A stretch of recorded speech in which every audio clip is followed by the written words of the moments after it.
الحق المغتصب وبكل القوة ندفعهم وبكل القوة ندفعهم. لن نرضى بجزء محتل، لن نترك شبرا للذل، ستمور الأرض وتحرقهم، في الأرض براكين تغلي، في الأرض براكين تغلي. سنخوض معاركنا معهم وسنمضي جموعا نرضعهم، ونعيد الحق المغتصب وبكل القوة ندفعهم وبكل القوة ندفعهم. سنخوض معاركنا معهم وسنمضي جموعا نردعهم، ونعيد الحق المغتصب وبكل القوة ندفعهم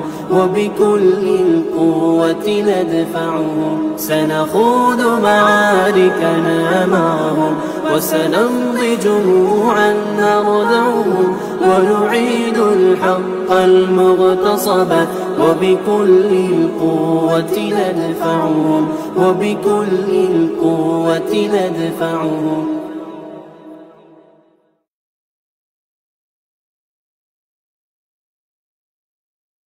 سنخوض معاركنا معهم وسنمضي جموعا نردعهم، ونعيد الحق المغتصب وبكل القوة ندفعهم وبكل القوة ندفعهم. بسلاح الحق البتار سنحرر أرض الأحرار، ونعيد الطهر إلى القدس من بعد الذل وذا العار، من بعد الذل وذا العار. سنخوض معاركنا معهم وسنمضي جموعا نردعهم، ونعيد الحق المغتصب وبكل القوة ندفعهم وبكل القوة ندفعهم. وسنمضي ندك معاقلهم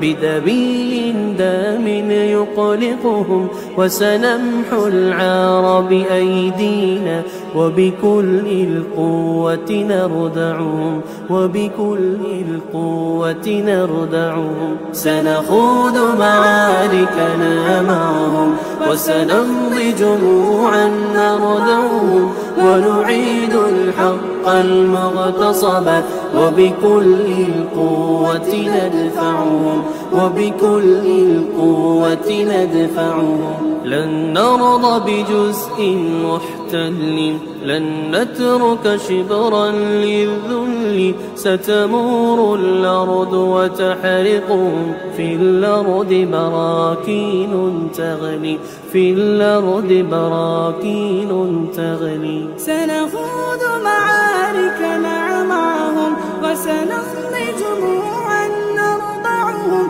ونعيد الحق المغتصب وبكل القوة ندفعهم وبكل القوة ندفعهم. سنخوض معاركنا معهم وسنمضي جموعا نردعهم، ونعيد الحق المغتصب وبكل القوة ندفعهم وبكل القوة ندفعهم. سنخوض معاركنا معهم وسنمضي جموعا نردعهم، ونعيد الحق المغتصب وبكل القوة ندفعهم وبكل القوة ندفعهم.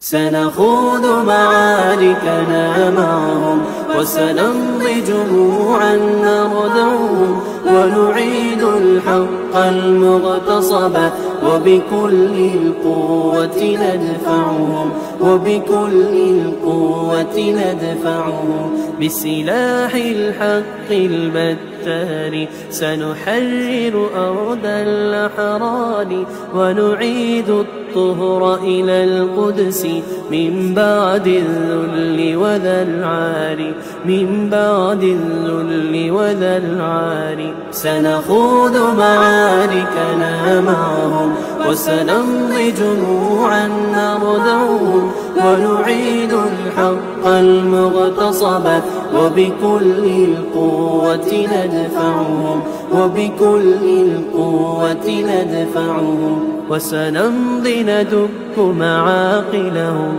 بدبيل دام يقلقهم وسنمحو العار بأيدينا وبكل القوة نردعهم وبكل القوة نردعهم سنخوض معاركنا معهم وسنمضي جموعا نردعهم ونعيد الحق المغتصب وبكل القوة ندفعهم وبكل القوة ندفعهم لن نرضى بجزء محتل لن نترك شبرا للذل ستمور الأرض وتحرقهم في الأرض براكين تغلي في الأرض براكين تغلي سنخوض معاركنا معهم وسنمضي جموعا نرضعهم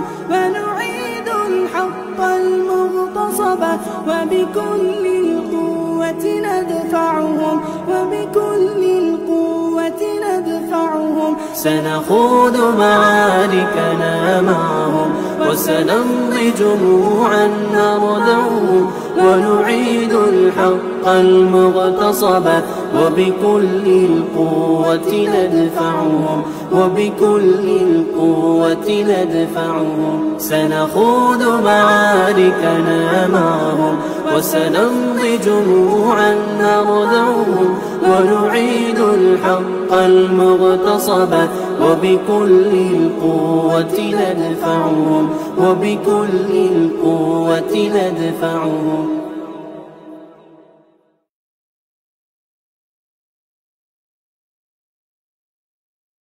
سنخوض معاركنا معهم وسنمضي جموعا نردعهم ونعيد الحق المغتصب وبكل القوة ندفعهم وبكل القوة ندفعهم بسلاح الحق البتار سنحرر أرض الأحرار ونعيد الطهر إلى القدس من بعد الذل وذا العار من بعد الذل وذا العار سنخوض معاركنا معهم وسنمضي جموعا نردعهم ونعيد الحق المغتصب وبكل القوة ندفعهم وبكل القوة ندفعهم وسنمضي ندك معاقلهم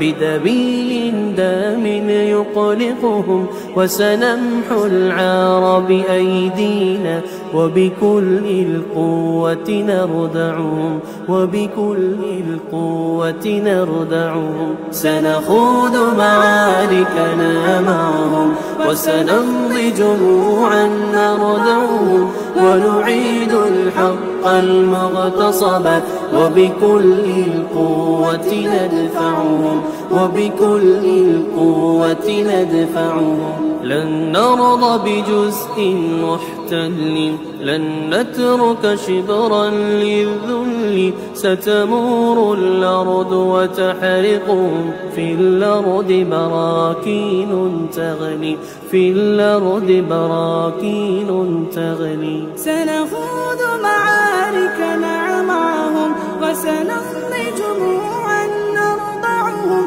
ونعيد الحق المغتصب وبكل القوة ندفعهم وبكل القوة ندفعهم سنخوض معاركنا معهم وسنمضي جموعا نردعهم ونعيد الحق المغتصب وبكل القوة ندفعهم وبكل القوة ندفعهم سنخوض معاركنا معهم وسنمضي جموعا نردعهم ونعيد الحق المغتصب وبكل القوة ندفعهم وبكل القوة ندفعهم.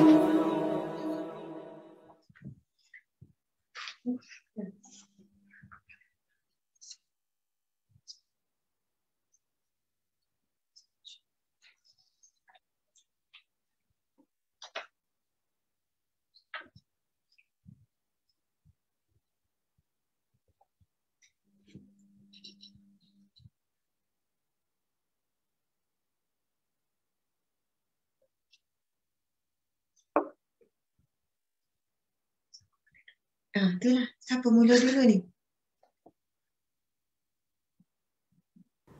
Marilah kita sama-sama memulakan pertemuan kita pada malam yang baik ini dengan Ummul Kitab Al-Fatihah. Bismillahirrahmanirrahim. Ya Siratal ladzina an'amta 'alaihim ghairil maghdubi 'alaihim. Alhamdulillah, kita syukur pada Allah kerana pada malam yang baik ini kita dapat sama-sama kita berbual bicara dalam pertemuan kita pada malam yang baik ini bagi membicarakan tentang satu tajuk apabila kemungkaran berleluasa. Sebelum daripada ni kita berbicara tentang tajuk yang kita cadangkan sebelum daripada ini. Kita bercakap tentang cinta keluarga. Tapi kita fokuskan tentang suasana sekarang inilah Ustaz dan Ustazah. Dan sahabat-sahabat pun saya yakin di kalangan sahabat-sahabat pun nak tahu tentang tajuk yang kita bincangkan ini. Kenapa kita bincangkan tajuk tentang apabila kemungkaran berluasa ini? Sementara baru-baru ni Ustazah menyentuh dan menegur beberapa orang selebriti tanah air. Dan kita tegur dengan tujuan untuk kita nak suruh masyarakat kita ni sentiasa taat pada Allah. Boleh jadi Ustaz Tengku dan Ustazah Asma ada pandangan tersendiri dalam suasana sekarang ni lah. Jadi malam ni kita fokuskan tentang perbincangan kita tentang kemungkaran ini dan juga macam mana kita nak suruh kita ni hidup dalam keadaan suasana yang dipanggil amar ma'ruf nahi mungkar berlaku sepanjang masa dalam hidup kita. Yang berlaku pada kita pada hari ini ialah di mana kemungkaran itu macam seolah-olah menjadi satu fenomena dalam masyarakat kita. Padahal tak sepatut kemungkaran ini berlaku dan menjadi megah dengan kemungkaran itu. Tentu Ustaz dan Ustazah ada pandangan tersendiri dalam bab yang sebegini. Kita mula daripada Ustaz dahululah. Nampak Ustaz dah beria dengan kitab-kitab, dengan Ustaz pun dah beria dengan beberapa poin-poin kita mulakan. Lepas pada itu Ustazah Asma mungkin ada pandangan tersendiri dalam tajuk yang kita bincang. Silakan Ustaz.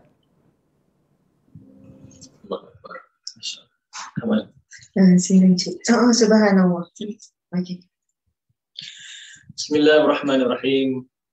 Assalamualaikum warahmatullahi wabarakatuh. Alhamdulillah rabbil alamin. Wassalatu wassalamu ala asyrafil anbiya'i wal mursalin wa ala alihi wa sahbihi ajma'in. Allahumma salli ala sayyidina Muhammad wa ala alihi wa sahbihi sallim. Pertamanya alhamdulillah bersyukur kita kepada Allah Subhanahu wa taala kerana masih lagi memilih kita sebagai seorang Islam yang meyakini Tuhan yang sebenar-benarnya. Selawat dan salam kepada Nabi junjungan Muhammad sallallahu alaihi wasallam di atas kasih sayangnya dan juga pengorbanannya.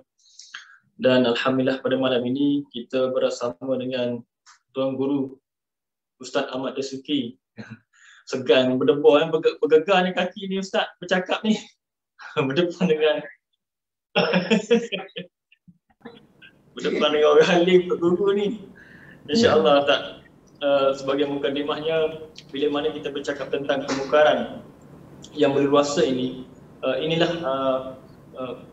yang kita takutkan bila mana kita berhadapan dengan umat akhir zaman. Kita sebagai umat akhir zaman yang mana pernah kita diperingatkan dengan hadis-hadis Nabi dan ayat Al-Quran, bagaimana suasana di akhir zaman ini manusia berpegang kepada agama sangat-sangat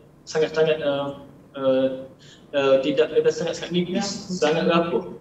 Jadi kebanyakannya manusia ini lalai dan juga kurang mempengingati atau membayangi ketakutan mereka suatu hari nanti bila mereka berada di akhir zaman, di hari akhirat ataupun hari pembalasan dan sebagainya. Ini yang kita sangat membimbangkan kita. Lalu insyaAllah kupasan sebagai mukadimah, insyaAllah kupasan ini memang seiringlah dengan suasana zaman ini, moga-moga ada manfaat untuk diri saya sendiri. Kerana apa? Kerana di akhir zaman ini kita takut maksiat ini datang dari berbagai sudut dan berbagai peringkat.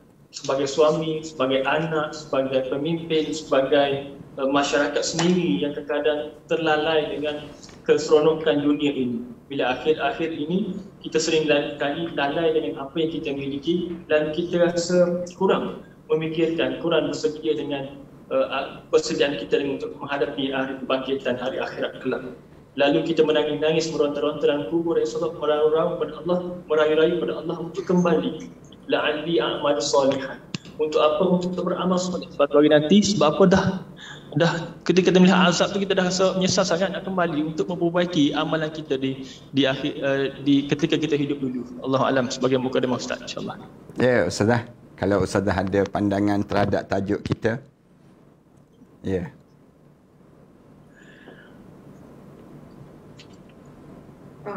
Subhanallah. Saya pula Ustaz dah. Ya. Okey, masya-Allah. Kita dengar dua pandangan suami isteri yang sedondon ini. Okay, subhanallah. Doakanlah ini pasangan pengantin baru selamanya sampai syurga. Amin, amin. Auzubillah minasyaitanirrajim. Bismillahirrahmanirrahim. Assalamualaikum warahmatullahi wabarakatuh. Alhamdulillahi rabbil alamin.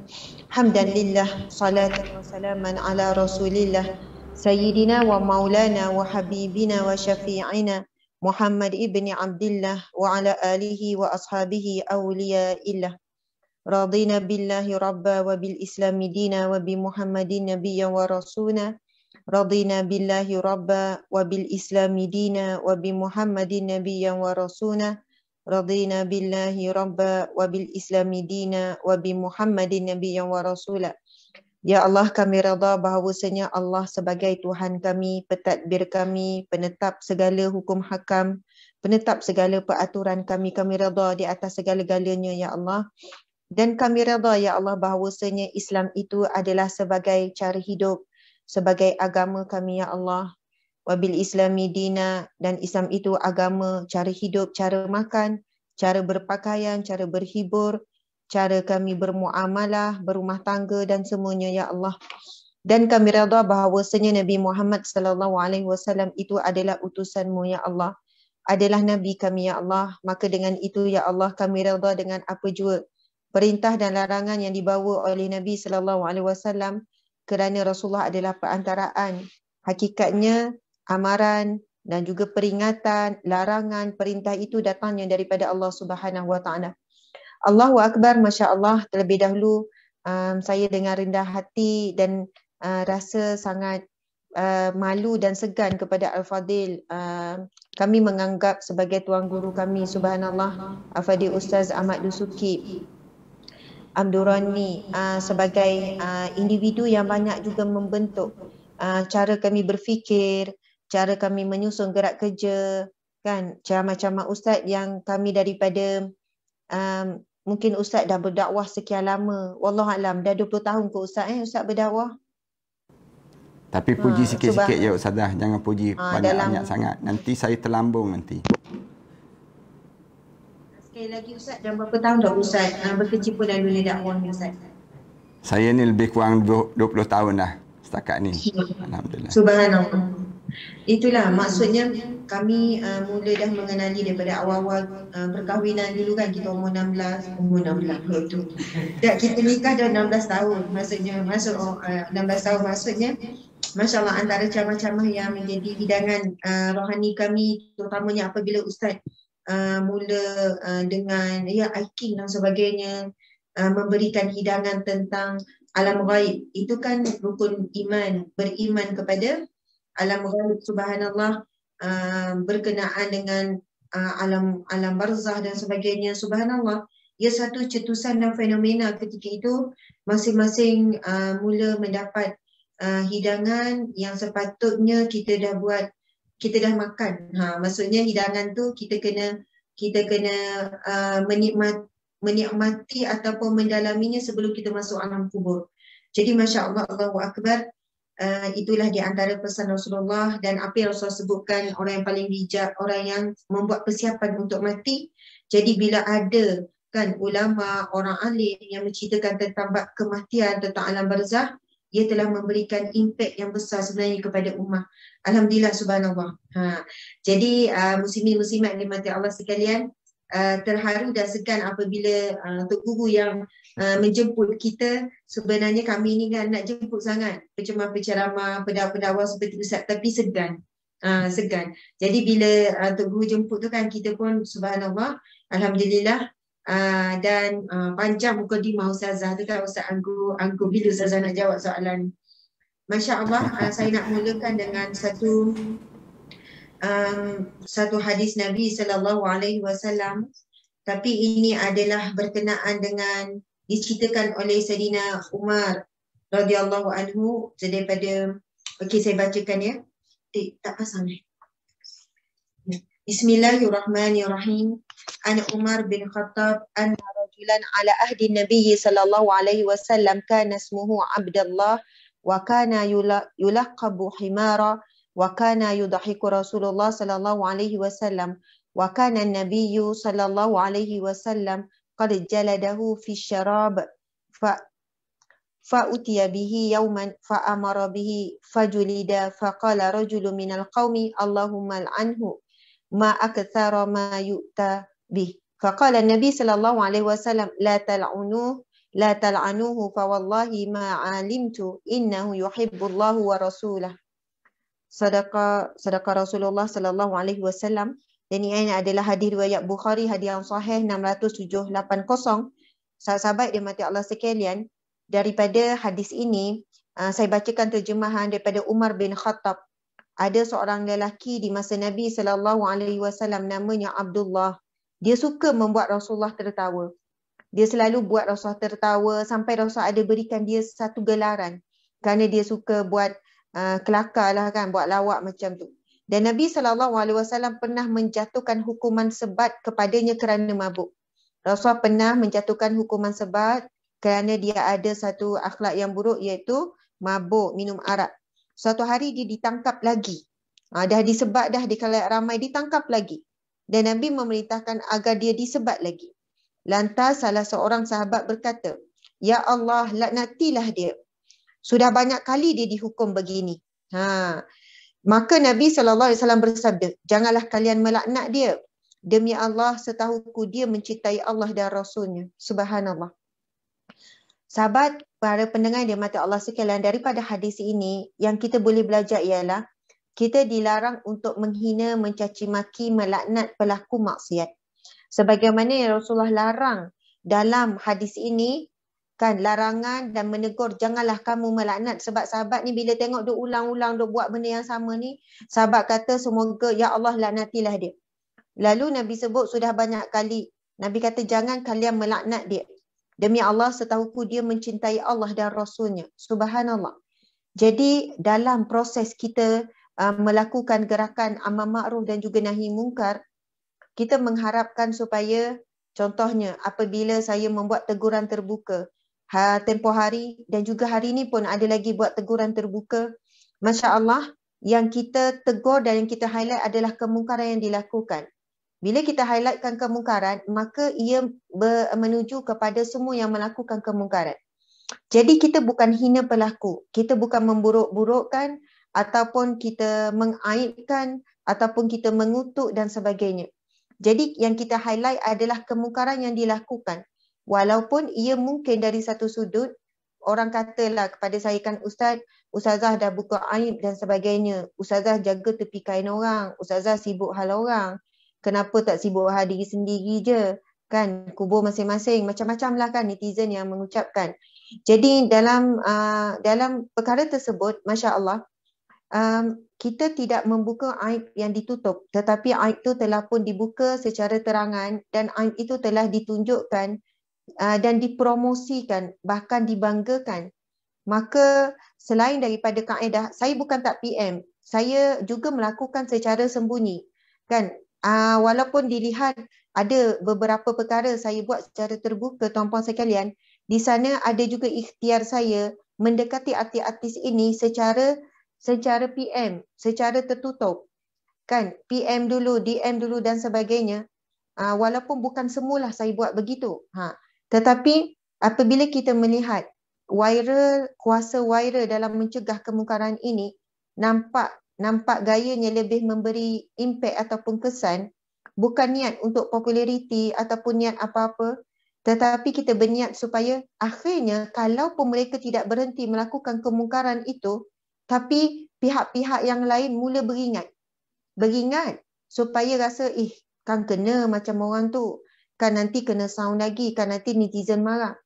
Subhanallah, muslimin muslimat dimati Allah sekalian, dululah kalau saya ingat, kalau orang kampung, kalau kami ni orang kampung dulu kan, kita duduk kat kampung, kalau ada seorang je, kan ada anak-anak orang kampung ni yang pakai seluar ketat zaman dulu, ataupun yang pakai tudung singkat, riuh ni orang kampung ni, sampai pergi menegur, pergi cakap ini. Tapi lama-lama bila dah jadi biasa, tak ada dah yang nak menegur, jadi perkara itu normalisasi, yang kita sebutkan sebagai normalisasi maksiat. Masya Allah, Allahu Akbar.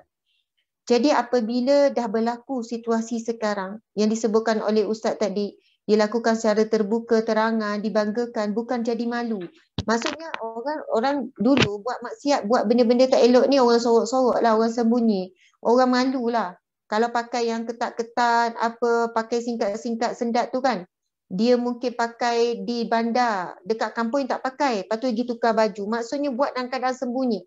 Kalaupun tak takut kepada Allah, takut jugalah pada jiran, takut jiran sampaikan. Tapi hari ni tidak. Buat je post, buat je tunjuk, buat je dan orang puji-puji, orang galak-galak dan sebagainya. Dan ini ada satu fenomena yang sangat membimbangkan, bahkan yang takut terbalik. Yang takut adalah yang nak menegur takut. Kita ni nak tegur fikir macam-macam cara. Cara lembut dah buat, cara tegas dah buat. Lepas tu takut. Saya ni kan bila buat sesuatu perkara yang agak panas macam ni, tak tidur malam Ustaz. Kan? Tak tidur malam juga. Rasa bimbang, macam-macam juga ancaman, kecaman, ugutan tu sampai. Masya Allah. Habis-habis yang paling kuat adalah berdoalah dengan Allah Subhanahu Wa Taala. Allah lah sebaik-baik pelindung. Walaupun ada yang mula dah mengugut dengan perkara-perkara yang menakutkan, keselamatan anak dan sebagainya kan. Jadi perkara-perkara tersebut antara fitrah kan, kita sebut fitrah yang mesti dilalui oleh para pendakwah, oleh para yang melakukan cegah kemungkaran dan juga amar makruf. Subhanallah. Orang melakukan amar makruf zaman sekarang pun kan Ustaz, difitnah, dikeji, dimanipulasi dan sebagainya. Dan memang benar kan Ustaz, kita sedang berada di zamannya yang Rasulullah sebut tanda-tanda akhir zaman. Inilah zamannya dan kita sedang berada di saat-saat tersebut. Yang Nabi sebut pelbagai tanda-tanda tu kita boleh tengok satu persatu. Jadi insya-Allah Ustaz, itulah sebagai mukadimahnya. Mudah-mudahan kita nak minta Ustaz pula secara panjang lebar Ustaz. Boleh saya tanya Ustaz? Saya tanya Ustaz pula. Boleh Ustaz dah? Kita tukar-tukar tanya. Saya ni sebab hari ni saya cakap banyak dah Ustaz. Pagi tadi berapa jam petang, saya jadi malu dah nak cakap ni. Ramai juga yang tanya berkenaan dengan tanggungjawab mencegah kemungkaran ni kan Ustaz. Contohnya netizen bertanya, Ustazah, saya tak cegah kemungkaran, saya berdosa dah. Gitu. Jadi mungkin di sana ada kupasan ulama, cegah kemungkaran ni ada fardu kifayah, ada fardu ain. Mungkin Di situlah kita nak bagi kelegaan juga kepada netizen ni, yang mereka mula rasa macam esok ni kalau Allah tanya ni nak jawab apa ni. Sebab masing-masing rasa tak mampu nak cakap pun tak mampu, nak tulis pun tak mampu. Yang ramai mampu ini mampu tengok. Subhanallah. Silakan Ustaz. Alhamdulillah kita dengar penjelasan yang dijelaskan oleh pasangan Ustaz dan Ustazah ini, yang telah menjelaskan pada kita tentang mengenai bagaimana dalam hidup kita ni ada dua perkara yang mesti sentiasa bergerak pada diri kita, iaitu amar ma'ruf dan juga nahi mungkar. Dan apa yang digambarkan oleh Ustaz Tengku sebentar tadi, bahawa bila kita tak berlakunya perkara demikian, kita akan rasa penyesalan bila kita menghadap di hadapan Allah nanti. Penyesalan inilah yang digambarkan dalam ayat yang dibaca tadi. Qala rabbirji'un. Mulut kita ni akan sebut pada Allah, wahai ya Allah, ataupun sebut pada malaikat, tolong hidupkan kembali kami ke atas dunia. Sebabnya kitanya tak buat amalan. Amalan yang patut kita buat di atas dunia ni ialah yang disebut dengan ketaatan pada Allah, bukan kita buat kemaksiatan pada Allah. Bila kita hidup di atas dunia ni, dia ada dua ni je kita buat. Sama ada kita buat taat ataupun kita buat maksiat. Dalam hidup kita, jangan sekali-kali kita berbuat maksiat. Bila kita berbuat maksiat, maknanya kita ni sedang melanggar perintah Allah. Dia lawan kepada sunnatullah yang Allah telah susun dalam hidup kita ini. Sebagaimana orang naik atas jalan raya, bila bawa kereta lawan arus. Bila lawan arus saja, yang menyebabkan akhirnya akan berlaku kemalangan. Kerana apa dia? Kerana lawan arus kepada sunnah. Sunnahnya yang asalnya kena mengikut arus, bukan kita melawan arus. Demikian juga hidup atas dunia ni. Bila manusia ni berbuat maksiat, berbuat kemungkaran, maknanya dia melawan arus. Yang bila melawan arus, dia bukan dia kena pada dia saja, tidak. Tetapi akan kena kepada orang yang hidup sezaman dengan dia. Yang ni yang kalau kita baca dalam Al-Quran kan, kita akan jumpa ayat Allah Subhanahu Wa Taala sebut, wattaqu fitnatan la tusibanna alladhina zalamu minkum khassah wa'lamu anna Allah syadidul iqab. Allah cerita demikian. Allah kata berhati-hati kamu dengan apa dia, fitnah yang berlaku di kalangan kamu, la tusibanna alladhina zalamu minkum khassah, yang tak kena kepada satu kelompok itu saja, tidak. Tapi Allah Subhanahu Wa Taala sebut bila kena saja azab maka habis kena. Macam kita sekarang ni, bila kena COVID misal contohnya. COVID ni tak kena kepada orang yang buat maksiat je, tidak. Tapi sedang orang yang berbuat taat pun kena juga. Orang bukan kena kepada orang pergi ke pusat malam, disco saja, tidak. Tapi kena juga pada orang pergi masjid. Sampai masjid-masjid pun ditutup. Kenapa jadi demikian? Jawabnya ayat yang Allah cerita dalam surah Al-Anfal ayat yang ke-25 tu, Allah jelaskan jelas-jelas pada diri kita. Jaga-jaga kamu. Bila berlaku saja kemungkaran, tidak kena pada kamu saja, tetapi berlaku pada di kalangan orang-orang yang lain juga. Bahkan dalam hadis yang jelas, Rasulullah sallallahu alaihi wasallam sebut pada Ummu Salamah. Ummu Salamah sebut, qalat sami'tu Rasulullah sallallahu alaihi wasallam yaqul. Katanya Ummu Salamah, aku dengar Rasulullah sebut, idza dhaharat ma'asi fi ummati ammahumullahu bi'adzabin min indah. Rasulullah sallallahu alaihi wasallam sebut, kalaulah terang-terang umat aku berbuat maksiat di kalangan umat aku ni, ammahumullahu bi'adzabin indah, akan dikenakan azab kepada seluruh orang yang berada di sekitar mereka tersebut. Kalaulah ada maksiat, maknanya berlaku kemungkaran, Allah kenakan azab pada semua sekali. Lalu ditanya kepada Rasulullah, Ummu Salamah tanya Rasulullah, ya Rasulullah, amma fihim yawma idzin unasun salihun. Ya Rasulullah, orang yang salih pun kena juga ke ya Rasulullah? Orang yang salih tu, takkanlah dia ni, dia sentiasa berbuat kebaikan. Dia berzikir, dia wirid, dia kemudian dia sembahyang. Tiba-tiba dia kena juga ke ya Rasulullah? Qala bala. Rasulullah jawab, ya, akan kena juga. Lalu aku tanya balik Rasulullah sallallahu alaihi wasallam, kaifa yusna bi ulaika? bagaimana akan berlaku pada mereka itu ya Rasulullah? Bagaimana yang baik pun kena juga ya Rasulullah. Yusibahum ma usabahum. Rasulullah sallallahu alaihi wasallam sebut dikenakan pada mereka sebagaimana mereka yang dikenakan itu. Allah jadikan musibah ini, maknanya kita ni ustazah kena juga musibah. Kalaulah kita ni tak cegah kemungkaran yang disebut tadi. Macam yang ustazah cegah, ustazah sebut, tiba-tiba orang nak marah, tiba-tiba turun bala daripada Allah. Katakanlah turun bala daripada Allah. Apakah kita tak kena? Kita kena juga.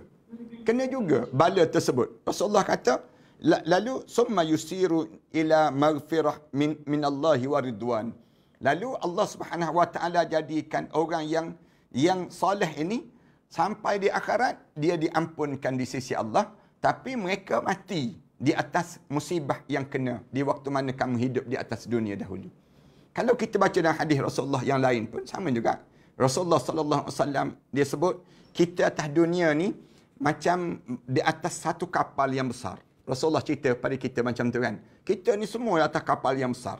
Ada orang yang di atas, ada orang yang berada di bawah. Orang yang berada di bawah ni, tiap kali mana dia nak ambil air, dia kena naik ke atas. Rasulullah cerita, bila dia naik ke atas, orang yang ke atas tu, dia akan sentiasa sebut, menyebutlah orang bawah ni, datang naik kejap-kejap, naik kejap-kejap, menyusahkan kita yang berada ke atas ni. Kerana nak ambil air. Lalu orang yang kat bawah ni terasa hati. Dia kata, kalau begitu, kita tak payahlah menyusahkan orang yang ke atas sana. Kerana kita ni boleh pun nak ambil air, kita tebuk je daripada bawah.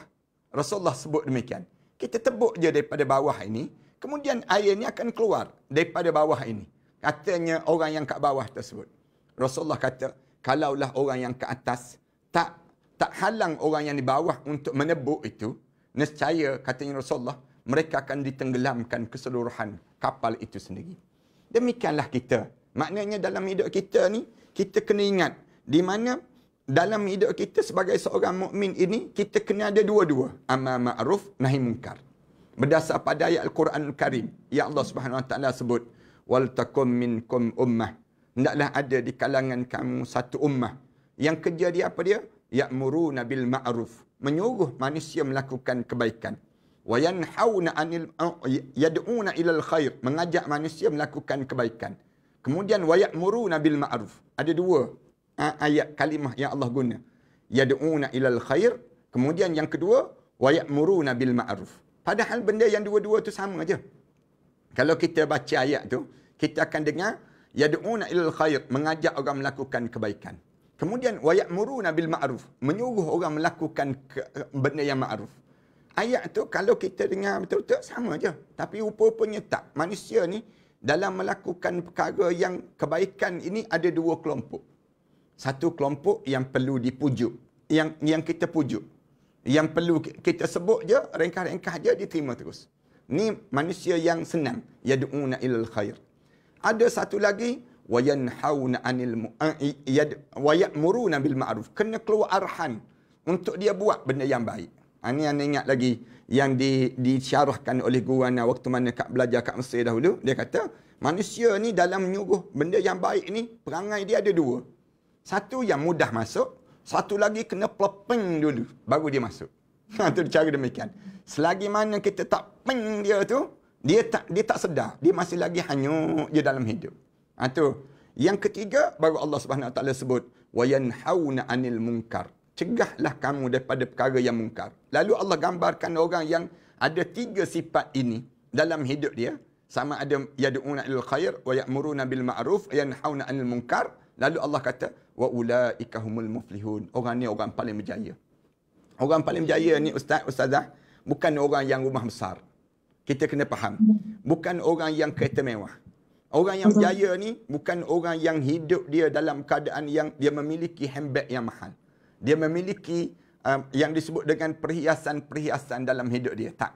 Tapi orang yang paling berjaya di atas dunia ni, orang yang ada tiga sifat tadi. Yang disebut oleh Allah Subhanahu Wa Taala. Di antaranya, yad'una ilal khair, wa ya'muruna bil ma'ruf, wa yanhauna 'anil munkar. Dalam hadis Rasulullah sallallahu alaihi wasallam, kalau kita baca dalam hadis Rasulullah yang jelas, saya ingat lagi belajar di tingkatan 2 sekolah menengah dahulu ustazah. kita belajar hadis ni. Hadis yang diriwayatkan oleh Sa'id Al-Khudri radhiyallahu anhu. Sampai hari ni, hadis ni masih lagi dipelajari oleh pelajar tingkatan 2. Tingkatan 2 di peringkat sekolah menengah agama ni, biasa kita belajar hadis ni. Hadis apa dia? Man ra'a minkum munkaran falyughayyirhu biyadihi. Rasulullah sebut demikian. Hadis yang diriwayatkan oleh Sa'id Al-Khudri radhiyallahu anhu ini, dia kata siapa yang nampak kemungkaran, cegah terus dengan tangan dia. Lalu kita bincangkan, tangan ni maksud apa? Tangan ni maksud kuasa. Tangan yang disebut oleh Rasulullah sallallahu alaihi wasallam, yadih, tangan tadi maksudnya orang yang ada kuasa. Siapa yang ada kuasa, dia bertanggungjawab mencegah kemungkaran. Itu cara demikian. Kerana kalau kita tak ada kuasa, macam mana kita nak cegah kemungkaran? Saya ingat lagi yang disebut oleh Allah yarham Tok Guru ni Abdul Aziz Nikmat, dia sebut dulu waktu mana dia belum jadi menteri besar, dia kata, dia sebut saja tentang mengenai arak haram, kemudian judi haram, dia sebut dalam kuliah dia. Tak ada orang nak peduli. Ada orang nak peduli. Tapi bila dia jadi menteri besar, dia sebut hanya dengan satu tulisan, saya haramkan perkara demikian di negeri Kelantan. Dia sebut demikian. Satu tulisan, semua ADO, DO, semua kena ikut perintah daripada kuasa yang ada. Maknanya, tangan itu yang dimaksudkan ialah kuasa. Kuasa sebagai seorang pemimpin. Misal dalam negara kita, Perdana Menteri, misal contoh, Tuanku Agong, ni orang yang berkuasa, orang yang ada kuasa.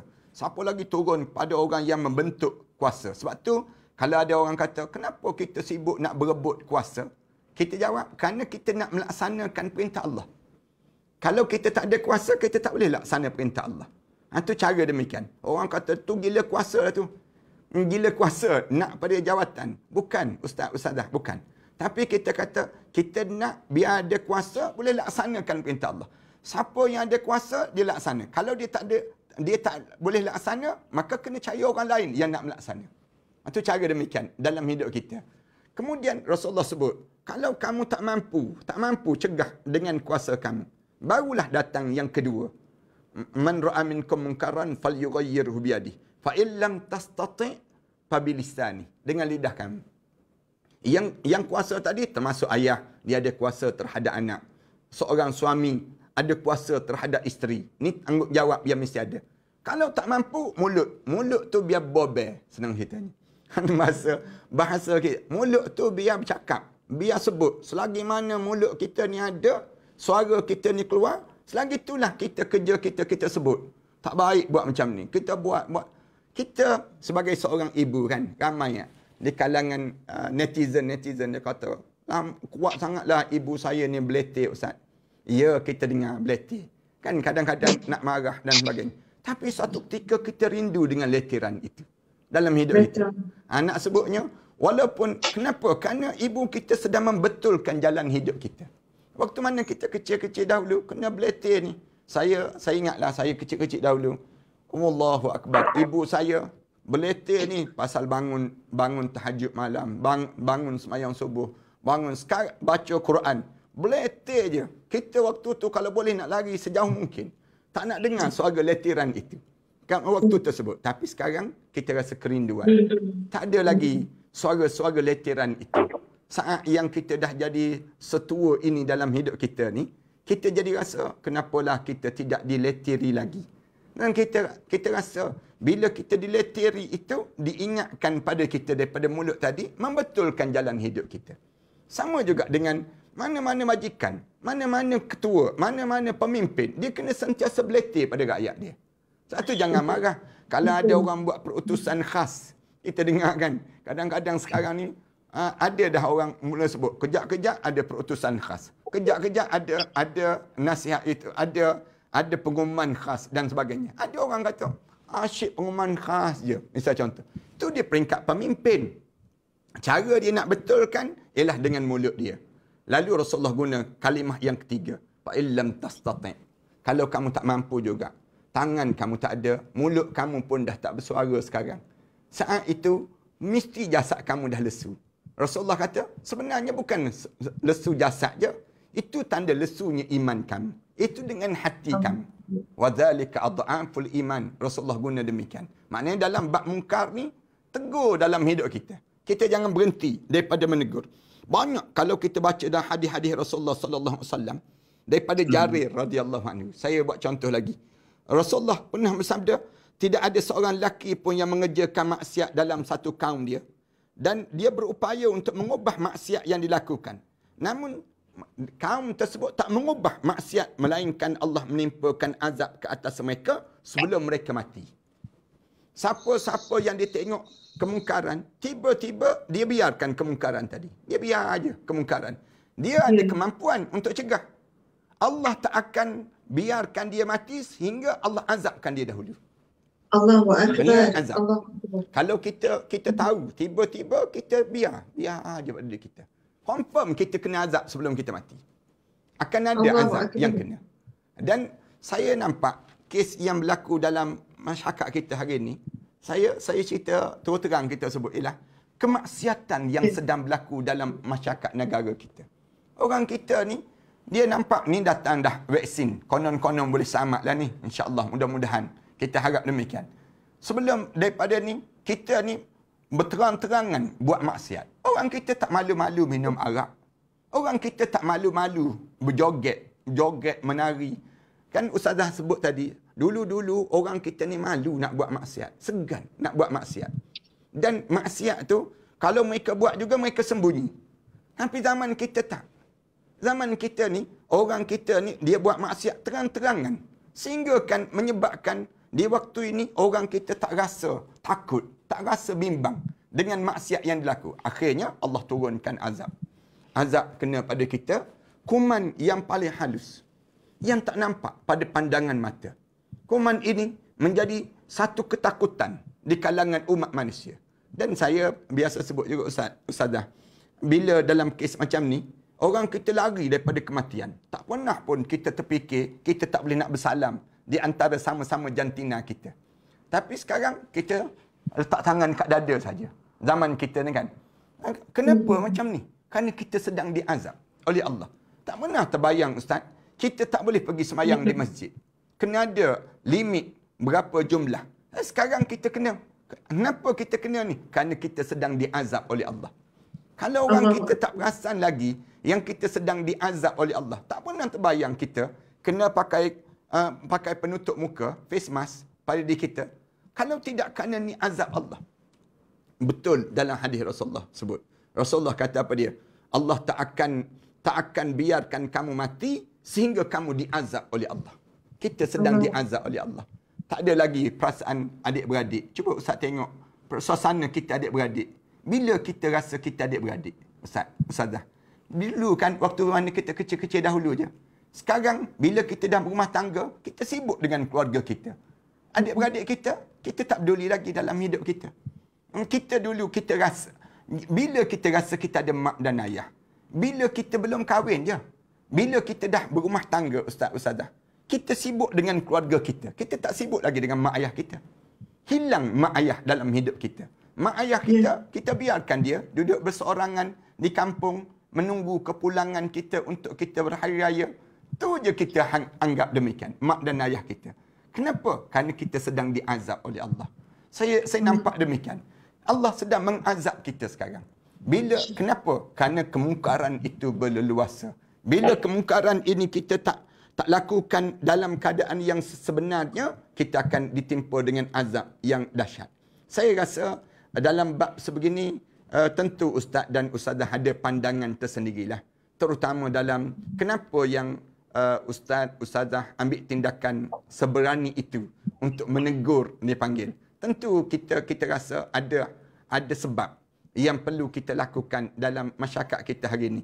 Dan Ustazah tentu ada cadangan-cadangan ataupun ada cara untuk kita nak selesaikan masalah kita sekarang ini.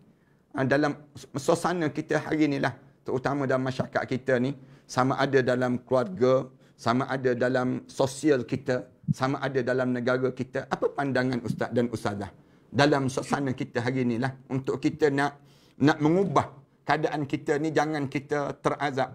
Sampai satu peringkat Ustazah, Allah dah janji dah. Kalau kita tak berubah juga, yastabdil qauman ghairakum. Allah akan gantikan umat yang lain lepas pada ni. Maknanya kita kena bersedia untuk mati. Di kalangan kita di saat mana kita tak buat sesuatu di kalangan kita. Sebab tu boleh jadi tajuk ni kita sama-sama bincang malam ni. Ustaz tentu ada pandangan, Ustazah tentu ada pandangan. Silakan saya kembalikan balik persoalan ini.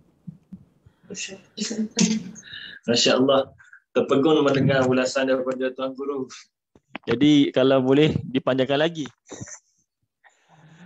Tapi tak apa, insya-Allah kita berkongsi sedikitlah. Pandangan saya sekarang ni tertumpu pada Ustazah dah, Ustaz. Dan untuk sebagai mukadimahnya, bagaimana kita dalam keadaan akhir zaman ini, kita kena faham satu firman Allah dalam surah Al-Maidah. A'udzubillahi minasyaitonirrajim. Wa ta'awanu 'alal birri wat taqwa wa la ta'awanu 'alal ismi wal 'udwan. Maksudnya bertolong-tolonglah kamu dalam perkara kebaikan dan takwa, dan janganlah kamu bertolong-tolongan dalam perkara dosa dan pelanggaran atau maksiat. Jadi yang pelik pada kita hari ini bila kita nampak ramai manusia bertolong-tolongan secara terbuka dalam perkara maksiat. Dia terbalik dengan suruhan Allah. Sedangkan Allah lah tempat kita nak kembali pada dia. Tempat yang kita memohon pertolongan. Iyyaka na'budu wa iyyaka nasta'in. Kita baca tu dalam solat, kalau kita betul-betul yakin, kita rasa dia lah nak kembali. Hari pembalasan Maliki Yaumiddin tu, takut bila baca ayat tu, Maliki Yaumiddin. Hari yang menakutkan, hari pembalasan, hari menakutkan. Tetapi bila mana dalam keadaan di akhir zaman ini, kita seolah-olah lupa Allah tempat kita nak kembali, dan kita meraihkan maksiat tu secara terbuka dan bekerjasama masing-masing. Dan ini yang menakutkan. Bagaimana Allah suruh kita bertolongan dalam perkara kebaikan dan kita langgar suruhan Allah dan kita buat benda itu secara terbuka bersama-sama dalam perkara kemungkaran dan maksiat. Ini yang menakutkan. Dan Allah juga berfirman dalam surah Ibrahim ayat 42. A'udzubillahi minasyaitonirrajim. Wala tahsabannallaha ghafilan amma ya'maluz zalimun. Maksudnya janganlah kamu fikir Allah lalai daripada perbuatan-perbuatan orang yang zalim. Kemudian sambungan dia, sesungguhnya ia hanya melambatkan balasan mereka hingga ke suatu hari padanya terbeliak kaku pemandangan mereka. Maknanya pada hari dinampak azab tu terbeliak mata mereka. Mereka ingat dulu bila mereka melakukan maksiat dan dosa, mereka tidak akan diazab ataupun tidak dibangkitkan. Manakala pada hari dilihat azab mereka, terbeliak mata mereka. Dan sambungan ayat seterusnya, Allah berfirman, maksudnya mereka terburu-buru menyahut panggilan kepada mahsyar sambil mendongakkan kepada mereka dengan mata tidak berkedip dan hati mereka tidak bersemangat kerana bingung dan cemas. Sangat-sangat menakutkan bila mana mereka kenang kembali tentang perkara-perkara yang mereka buat di dunia dulu. Zalim ini kita lihat satu maknanya ialah tidak meletakkan sesuatu pada tempat dia. Tidak berlaku adil pada satu perkara. Maka manakala dia mendatangkan dosa, sebagai seorang ayah tidak berlaku adil kepada anaknya. Dia membuat dosa kepada anaknya bila berlaku zalim. Begitulah diri kita bila mana kita selalu buat maksiat. Kita maksiat, maka kita berlaku zalim kepada diri kita. Jadi kita akan dipertanggungjawabkan dengan apa yang juga yang kita lakukan di dunia ini. Bila kita faham pun dalam kepala kita tak pergi jauh, dalam surah yang kita biasa baca, yang surah Al-Zalzalah. Faman ya'mal misqala dzarratin khairan yarah wa man ya'mal misqala dzarratin syarran yarah. Sekecil-kecil pun akan diperlihatkan balasan kebaikan kita. Walaupun sebesar zarah akan diperlihatkan. Begitu juga dengan amalan atau perbuatan yang kita buat buruk tu akan pasti diperlihatkan oleh Allah walaupun sebesar zarah. Kalau kita memahami benda ini, sebetul asas dalam kehidupan kita adalah asas meyakini Allah Al-Basir, Ya Basir, yang Maha melihat, Allah yang mendengar, dan Allah Maha segala-galanya. Yang meyakini Allah adalah Tuhan yang Maha hebat sebagainya, maka inilah mendatangkan kegerunan kepada kita. Jadi sebagai penutupnya, perlulah hadir dalam diri kita sentiasa sebagai seorang bapa, sebagai seorang anggota masyarakat, sebagai seorang hamba sendiri tentang kehebatan dan keihsanan Allah ini. Allah melebihi segala-galanya. Allah tahu apa yang kita buat dalam setiap perkara dan suatu hari nanti kita akan dibalas dengan apa yang kita buat di dunia ini. InsyaAllah dia akan memandu kita kepada jalan yang benar, jalan matlamat yang jelas, dan bahtera yang kita bawa dalam keluarga itu akan sampai ke destinasinya, itu syurga Allah SWT, insyaAllah. Wallahu a'lam. Subhanallah. Masya Allah. Terima kasih kepada Al-Fadhil Ustaz Tengku Fazli. Alhamdulillah Ustaz, mungkin sedikitlah daripada saya. Masya Allah. Saya dapat beberapa perkara daripada Ustaz tadi. Bila Ustaz sebut manusia hari ni ramai lawan arus, dan Ustaz berikan gambaran bagaimana kalau kita bawa kereta, kita lawan arus, mesti kita accident, kan? Confirm lah accident, kan? Lawan arus lagi kat highway, jalan ni kita lawan arus, bukan kadang kita je accident, bahkan kita akan menyebabkan kemalangan secara besar-besaran. Jadi bila atas jalan raya ada peraturan, kan? Peraturan ada traffic lightnya, ada sekian, bahkan ada tengah keadaan kalau bawa lebih daripada laju, kebetulan ada poli trafik, dia kejar pula. Dan secara terbuka dia akan siren tu kan berbunyi, suruh berhenti tepi jalan apa semua. Ada orang langgar lampu merah, maksudnya dia tegur. Dan mungkin dari satu sudut kita ni rasa malunya orang tengok, kan, polis ni tengok apa semua.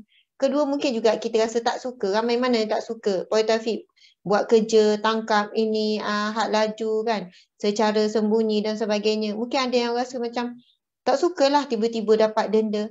Tapi hakikatnya mereka melaksanakan tugas mencegah daripada keburukan dengan cara kuasa yang dia ada. Dan disebabkan ketegasan mereka melakukan tugas ni telah memberikan keselamatan kepada banyak pihak lain lagi. Masya Allah, itu satu analogi yang sangat baik untuk kita faham. Maka begitulah halnya bila ada golongan yang mencegah kemungkaran ni, kan, memang orang tak suka. Berbanding kalau mungkin amar makruf ni ramai orang suka, orang puji sikit lah Ustaz, benda manis kan. Tapi benda manis ni kita fahamlah, semua orang suka, semut pun suka benda manis kan. Tapi bila mencegah kemungkaran dia pahit sikit. Tapi pahit itu ubat. Masya Allah. Kalau orang ni sakit dan doktor kata kalau makan ubat ni insya Allah boleh sembuh 2 hari, mungkin kita akan cakap sanggup doktor, yang penting sembuh. Sebab tak tahan dah sakit ni. Sebab kita nakkan kesihatan tu, kita sanggup walaupun pahit. Dan begitulah juga subhanallah apabila kita melakukan kesilapan lalu ada orang menegur, nak terima tu pahit. Tapi itulah ubatnya. Supaya kita ni sembuh daripada penyakit menzalimi diri, dosa, maksiat dan sebagainya. Masya Allah. Dan yang kedua, bila Ustaz menyebutkan tentang hadis Nabi yang Nabi jelas secara terus terang. Nabi kata apabila kemungkaran berlaku secara terang-terangan, maka nantikanlah seolahnya Allah akan menurunkan bala dan turun kepada semua. Kan? Semua tu kena. Orang baik kena, orang tua kena, orang soleh kena, orang yang ahli ibadat kena, orang maksiat semua kena. Dan disebabkan itulah Ustaz, kalau Ustaz tanya kenapa Ustazah seberani itu kan, bersama dengan suami, tim dan sebagainya kan, bersama-sama. Kerana Ustaz, dari satu sudut kita tak mahu diturunkan bala oleh Allah. Lainlah kalau dia yang lakukan maksiat, kemudian bala kena rumah dia je ke? Kan? Virus pergi ke rumah dia saja ke? Kan? Berlakulah apa-apa bentuk kemurkaan Allah kan? Allah tunjukkan dalam bentuk apa kerosakan muka bumi ke apa ke gempa bumi. Kalau kena pada orang yang mengaku maksiat saja tak apa. Tapi apabila Nabi SAW telah menjelaskan bila berlakunya kemungkaran secara berleluasa, maka nantilah azab akan terkenalah, Allah akan menurunkan bala yang terkena kepada semuanya. Maka disebabkan itu kita fikir, kita tidak mahu menjadi terkena bala disebabkan orang lain. Jadi disebabkan itu kita rasa kita berkewajipan untuk menegur, berkewajipan untuk mencegah kemungkaran kerana kita takutkan bala Allah Subhanahu Wa Taala. Sekiranya bala tu tidak kena pada kita secara dahsyat teruk, mungkin akan terkena kepada zuriat, anak-anak zuriat keturunan kita.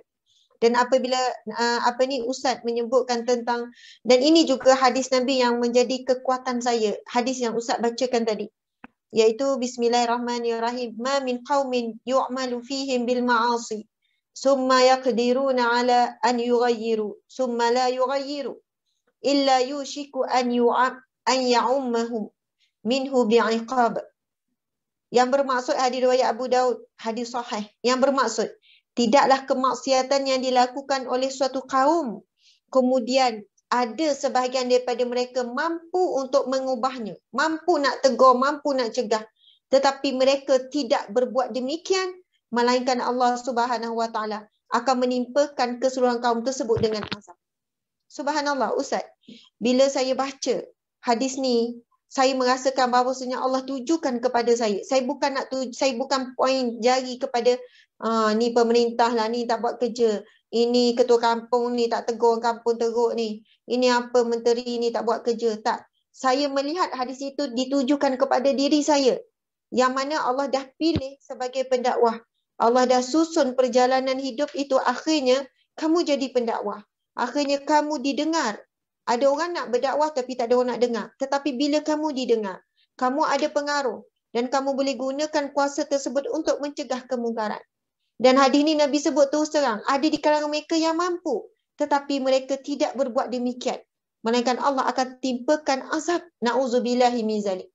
Jadi kalaulah mereka kata, Ustazah jangan jaga tepikan orang, jaga tepikan Ustazah. Ya, saya sedang jaga tepikan saya. Saya sedang menjaga diri saya, menjaga ahli keluarga, menjaga zuriat keturunan. Kerana apabila Allah timpakan satu azab, ia terkena kepada kita semua. Allahu Akbar. Dan saya percaya Ustaz, apa yang dilalui ini sikit sangat Ustaz, dibandingkan perjuangan yang dilalui oleh Rasulullah, para sahabat. Dan juga para balu-balu yang mengeratapi kematian suami mereka di jalan jihad. Apa sangat yang kita kena hari ini, subhanallah. Dalam kena kecam, makan pun kenyang Ustaz. Dalam kena hina, kena ugut pun tidur lena Ustaz. Ada rumah yang selesa, kan, ada ramai-ramai. Tetapi di zaman Rasulullah sallallahu alaihi wasallam, apabila berlakunya pertentangan, kebencian ditunjukkan oleh para musuh, mereka melakukan sehebat-hebat dan seteruk-teruknya. Kalau kita nak pergi, mungkin Ustaz boleh sentuh sikit nanti sirah-sirah yang dilalui perjuangan Rasulullah, para sahabat. Islam yang sampai kepada kita hari ini adalah dengan air mata, air darah, air keringat yang tumpah ke bumi ini daripada batang tubuh Rasulullah, batang tubuh para sahabat Nabi, dan daripada kematian isteri-isteri, kan, para wanita-wanita soleh di zaman Rasulullah sallallahu alaihi wasallam. Allahu Akbar. Ustaz, kalau boleh saya kongsi sikit sebab ramai yang tanya. Ustazah apa ni macam gangster kata. Kan hari ni pun lantang juga, pagi tadi 2 jam lantang macam sapu bersih semua Ustazah, sound semua orang. Sound kerajaan juga Ustazah macam dah jadi taklong kawasan, macam tu lah. Saya ada terima dah mesej-mesej tu kan Ustaz. Kata sebenarnya kenapa Ustazah ni jadi macam ni tiba-tiba ni kan. Apa macam Ustaz tanyalah apa kekuatan, kenapa fikir macam tu kan Ustaz kan. Sebenarnya kan dari sudut latar belakang keluarga saya, kalau awak nak tahulah, orang nak kenal sikit lah pasal kenapa Ustazah Asma jadi macam ni. Kalau kawan-kawan yang kenal saya di sekolah rendah, kemudian masuk sekolah menengah kan Ustaz, saya sebenarnya dibesarkan dengan seorang ayah, sekarang dah arwah lah, yang saya meninggal 2 tahun yang lepas. Bulan Ramadan ayah saya meninggal Ustaz, Jumaat malam. Masya Allah. Ayah saya meninggal 10 Ramadan. Amin. Jumaat malam, Masya Allah, pada bulan Ramadan. Subhanallah, terlalu indah permergian ayah tu. Sebelum ayah membuka nafas yang terakhirnya, ayah boleh bercakap macam biasa, sempat bergurau dengan mak. Dan seolahnya tidak melalui sakarat.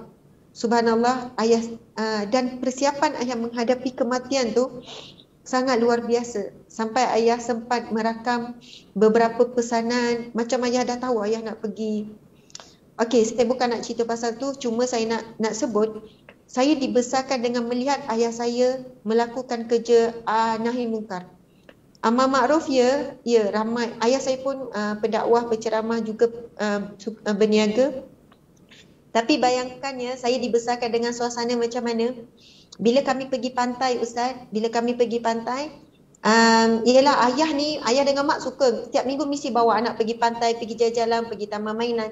Tapi kami dah faham kerja ayah ialah bila sampai di kawasan tersebut, kalau nampak ada orang muda, laki perempuan duduk berduaan dan sebagainya, itulah yang kami nampak. Ayah akan pergi tegur seorang.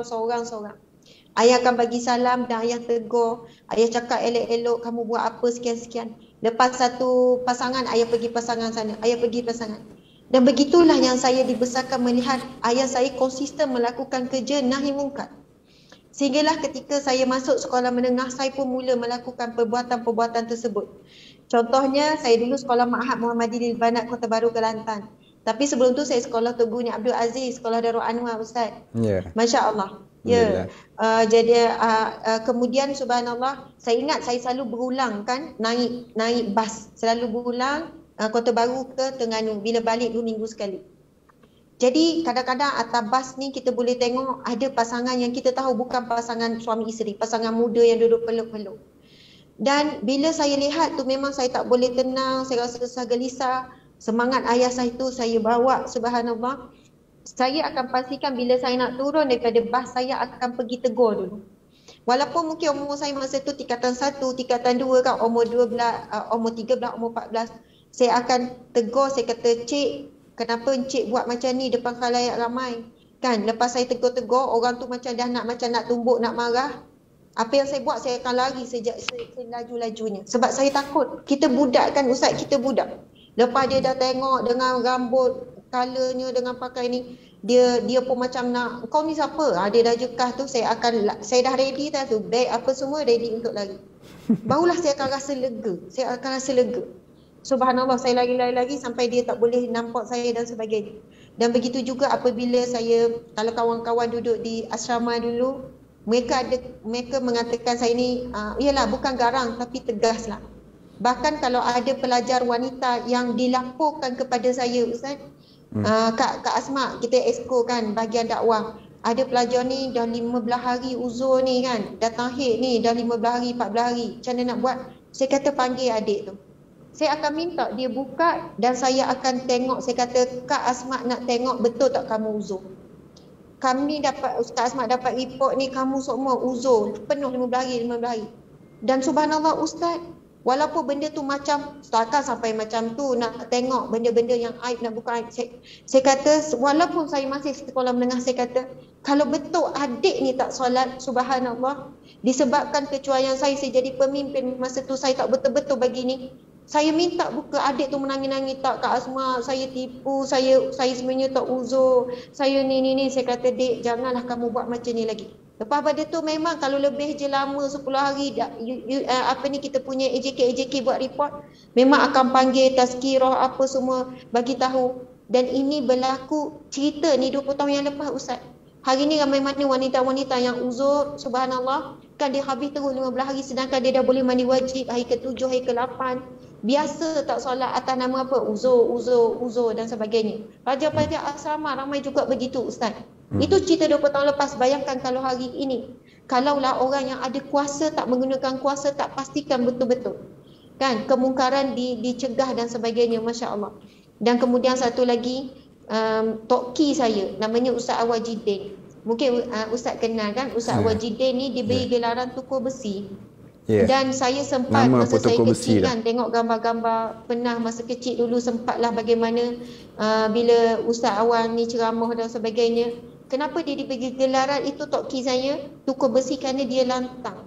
Dia lantang dan dia berani untuk mencegah kemungkaran, perkara-perkara khurafat dan menegur kerajaan seketika itu melakukan sesuatu kemungkaran. Masya Allah. Jadi mungkinlah daripada latar belakang keluarga, pengaruh keluarga, dan benda tu saya juga dibesarkan. Dan sehinggalah sekarang, walaupun mungkin sebelum ini saya tak nampak, tak tunjuk sangat, kan, kita masih lagi menggunakan pendekatan nasihat, pujuk secara baik, sekian-sekian. Namun Allahu Akbar, tibalah saatnya mungkin, Masya Allah, saya berubah sedikit cara. Dan bila berubah cara, ada yang mula menjauh, ada yang mula meninggalkan. Namun mudah-mudahan jalan yang dipilih ini, bukanlah nak kata Ustazah nak mengamuk selalu. Mungkinlah sebulan sekali Ustaz kan. Bukan mengamuk, maksudnya sebulan sekali up. Sesuatu yang sesuatu yang panas. Masya Allah. Kan, sama ni duduk sejuk, sesuatu yang panas. Walaupun subhanallah yang terakhirnya Ustaz, ada orang kata, Ustazah tegur tak jadi apa pun. Mereka tetap je gini. Subhanallah, Allahu Akbar. Saya tidak lihat kepada hasil dan saya bukanlah mengharap tiba-tiba drastik. Dia insya bertaubat, dia berhenti, dia tutup, dia delete. Tidak. Sekurang-kurangnya kita memberi awareness, iaitu kesedaran kepada umat Islam di Malaysia. Kan, kita berikan rasa bimbang, rasa takut pelaku maksiat untuk membuat maksiat secara terang-terangan. Walaupun mereka memberikan respon dan kejian hinaan, maklum balas tu kan, secara terangan juga. Subhanallah, pada waktu yang sama saya melihat satu perubahan yang baik, yang mana ada dibela, kita dibela, ada orang jawab sekian-sekian. Maksudnya di sini sebenarnya netizen ni dia nak menegur, Tapi dia tunggu dulu ada suara yang berpengaruh untuk menegur. Bila ada suara yang menegur, orang-orang yang ada kekuatan, ada pengaruh macam ustaz dan sebagainya, dan netizen akan print screen, akan share. Mereka nak, tapi mereka perlu ada sandaran di sebalik seseorang. Macam itulah. Subhanallah. Jadi subhanallah, akhirnya kita jadi pencetus dan ramailah yang akan follow. Masya Allah, Allahu Akbar. Di sana kita dapati ada satu hadis Nabi SAW untuk jadi kekuatan kepada kita. Masya Allah, nak buku yang pink tu, yang Ustazah baca hadis pagi tadi tu. Bukan. Okey, bukan. Yang hadis penawar. Ya, satu hadis penawar. Lepas tu Ustazah tinggalkan dalam bilik ni. Masya Allah. Subhanallah, Allahu Akbar. Hadis itu menjadi kekuatan untuk saya dan mudah-mudahan Ustaz, kita tahu Ustaz lagilah daripada dulu lagi kan, lantar, mencegah kemungkaran. Ustaz lagi berani. Ustaz bukan hanya berada di atas jalan dakwah, Ustaz masuk ke medan politik dan sebagainya. Itu satu pengorbanan yang besar sebenarnya. Kan, apabila orang melihat politik ini satu benda yang kotor, satu benda yang mengikut kehendak hawa nafsu, ada kepentingan, itu lagi berat, itu lagi mencabar. Masya Allah, kepada para pejuang sekalian, mudah-mudahan pejuang agama Allah, siapapun kita, walaupun kita ni rasa macam tak buat apa-apa untuk agama Allah, tak buat apa-apa, kalian berdoa, kalian share, kan, kalian bagi jawapan, kalian respon, itu sebenarnya kita semua berada satu kapal. Sebab tak boleh jadi pengemudi belaka. Dia ada yang duduk di bawah, yang ni, semuanya ada peranan. Masya Allah. Sebab itu bila sebut amar ma'ruf nahi munkar ni, ada fardu ain, ada fardu kifayah. Fardu kifayah ni apabila kemungkaran tu telah ditegur oleh satu pihak, maka orang lain tu walaupun tak buat, tak berdosa dah. Tapi sekiranya kemungkaran dilakukan tak ada siapa-siapa yang tegur, maka semua berdosa. Masya Allah. Jadi sebab itu bila ada pihak yang melakukan pencegahan kemungkaran dan telah pun maksudnya telah ditegur dan sebagainya, kita sepatutnya rasa macam alhamdulillah, terima kasih Ustazah ada wakil. Bukan nak terima kasih saya, minta maaf. Alhamdulillah, terima kasihlah kepada menteri terima kasihlah kepada mufti, Datuk Mufti telah buat teguran. Terima kasihlah kepada sekian-sekian. Maksudnya sebab apa? Dengan ada pihak yang melakukan pencegahan kemungkaran, maksudnya kita yang tak mampu buat ni terlepas. Tapi kalau tak ada yang buat, kita kena bimbang, kita akan menanggung sekalian dosa-dosa tersebut. Okey, subhanallah. Ini adalah hadis sahih riwayat Bukhari 3641. Nabi SAW bersabda, "La yazalu min ummati ummatun qa'imatun bi amrillah, la yadurruhum man khazalahum, wala man khalafahum, hatta ya'tiyahum amrullahi wa hum ala dhalik." Sadaqah Rasulullah SAW, yang bermaksud sentiasa ada segolongan daripada umatku yang akan menegakkan perintah Allah tanpa ada sesiapa yang dapat memudaratkan mereka daripada kalangan orang yang menghalang dan menyelisihi mereka, sehingga kan datang ketentuan Allah dan mereka tetap dalam keadaan demikian. Subhanallah. Mari kita lihat kupasan ataupun syarah daripada Imam Nawawi berkenaan dengan hadis Nabi tadi, yang mana Nabi sebut sentiasa ada segolongan daripada umatku yang akan menegakkan perintah Allah tanpa ada siapa yang boleh mudaratkan mereka. Subhanallah. Walaupun di kalangan orang yang menghalang ataupun yang tak bersetuju dengan mereka yang menegakkan perintah Allah ini, sehingga datang ketentuan Allah dan mereka tetap dalam keadaan demikian. Maksudnya di sini datang ketentuan Allah, mereka mati dan mereka dalam keadaan mati dalam keadaan kebenaran, mereka mati dalam keadaan berjihad di jalan Allah. Okey, Imam Nawawi menyebutkan kemungkinan kumpulan yang benar disebutkan dalam hadis ini, mereka itu bertebaran di kalangan orang-orang beriman. Sebahagian daripada mereka ialah orang yang berjihad di jalan Allah, orang yang berani yang berjihad. Yang kedua, mereka di kalangan orang yang faqih, alim ulama, yang sentiasa menyampaikan ilmu yang benar dan sebagainya. Kemudian yang ketiga, ada yang menjadi muhadis, orang yang pakar hadis, pakar tafsir, alim ulama lah. Kemudian ada yang zuhud dan yang seterusnya di kalangan mereka yang melaksanakan amal ma'ruf dan nahi munkar. Daripada kalangan mereka itu terdiri daripada pelbagai orang yang melakukan kebaikan dan mereka ini bertebaran di seluruh dunia. Subhanallah.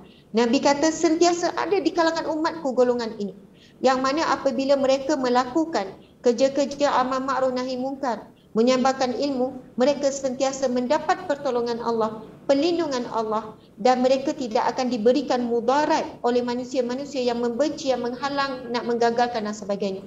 Subhanallah, bila saya baca hadis ni, Ustaz, subhanallah, ini antara kekuatan, bukan perasan akulah tu, insya-Allah aku bukan, tapi berdoa supaya mudah-mudahan kita tergolong dalam kalangan yang disebutkan oleh Nabi sallallahu alaihi wasallam ini. Sebab kita lemah, kita sangat takut, Ustaz. Maksudnya lemah bukan takut apa? Yalah, fikir macam-macam, fikir itu fikir ni. Tapi bila jumpa hadis Nabi ni, kita rasa tidak ada sesiapa yang boleh mudaratkan kita apabila Allah melindungi kita. Masya-Allah. Bismillahilladzi la yadurru ma'asmihi syai'un fil ardi wala fis sama' wa huwas samiul alim. Dengan nama Allah yang tidak ada mudarat apa-apa pun, bismillahilladzi la yadurru ma'asmihi, dengan namanya, subhanallah, ma'asmi syai'un, sesuatu pun, fil ardi wala fis sama', di atas bumi ataupun di langit ataupun di bumi. Bismillahilladzi la yadurru ma'asmihi syai'un fil ardi wala fis sama' wa huwas samiul alim. Dialah Allah yang maha mendengar, yang maha mengetahui. Allah mendengar kalau ada perancangan-perancangan jahat, orang yang ingin menggagalkan. Allah maha mengetahui apa-apa sahaja. Maka Allah lah sebaik-baik pelindung, Allah lah sebaik-baik penolong. Hasbunallah wa ni'mal wakil, ni'mal maula wa ni'mal nasir. Cukuplah Allah bagi kami, dialah sebaik-baik penolong, dialah sebaik-baik pembantu, dialah sebaik-baik pelindung. Masya Allah, Allahu Akbar, subhanallah, wallahu alam. Alhamdulillah, sekarang baru kita jelas daripada apa yang Ustazah terangkan pada kita. Memang betul lah, Ustazah ni layak digelar Kak Long kawasan, dia panggil, dengan apa yang digambarkan Ustazah tadi. Ataupun memang kita kena jadi begitu dalam suasana kita berada di akhir zaman yang digambarkan oleh Ustaz Tengku sebentar tadi. Pada diri kita kena dalam keadaan yang tegas, dan juga kita mesti menunjukkan kebenaran Islam. Jangan sekali-kali kita takut dengan celaan orang yang mencela. Sekarang budaya yang sedang berlaku ialah takut terhadap netizen, konon-kononnya. Dan kita nak jaga hati netizen sehingga kita singgung Allah. Ini satu penyakit juga di kalangan kita. Kerana nak jaga follower ataupun nak jaga di kalangan kita ni. Padahal sepatutnya kita kena jaga Allah. Bila kita jaga Allah, kita dijamin oleh Rasulullah. Ihfazillah yahfazka. Bila kamu jaga Allah, Allah akan jaga kamu. Wa iza sa'alta fas'alillah. Kalau kamu nak minta, minta dengan Allah. Wa iza sta'anta fasta'in billah. Kalau kamu nak pohon pertolongan, pohonlah pertolongan pada Allah. Dunia kita sekarang ni benar terhadap hadis yang Rasulullah cerita pada kita. Dalam satu riwayat cerita Abdullah bin Umar disebut, Rasulullah kata, sesungguhnya ada 5 perkara dan aku berlindung pada Allah agar kalian tidak menemui saat itu. Rasulullah sebut demikian. Rasulullah sebut akan datang, ya ma'syarul muhajirin, khamsun idza tuliya an tubliyatahum bihin wa a'udzubillah an tudrikuhun. Rasulullah sebut ada 5 perkara aku minta supaya kamu selamat daripada terkena keadaan itu. Kalau kamu kena, nanyalah pada diri kamu.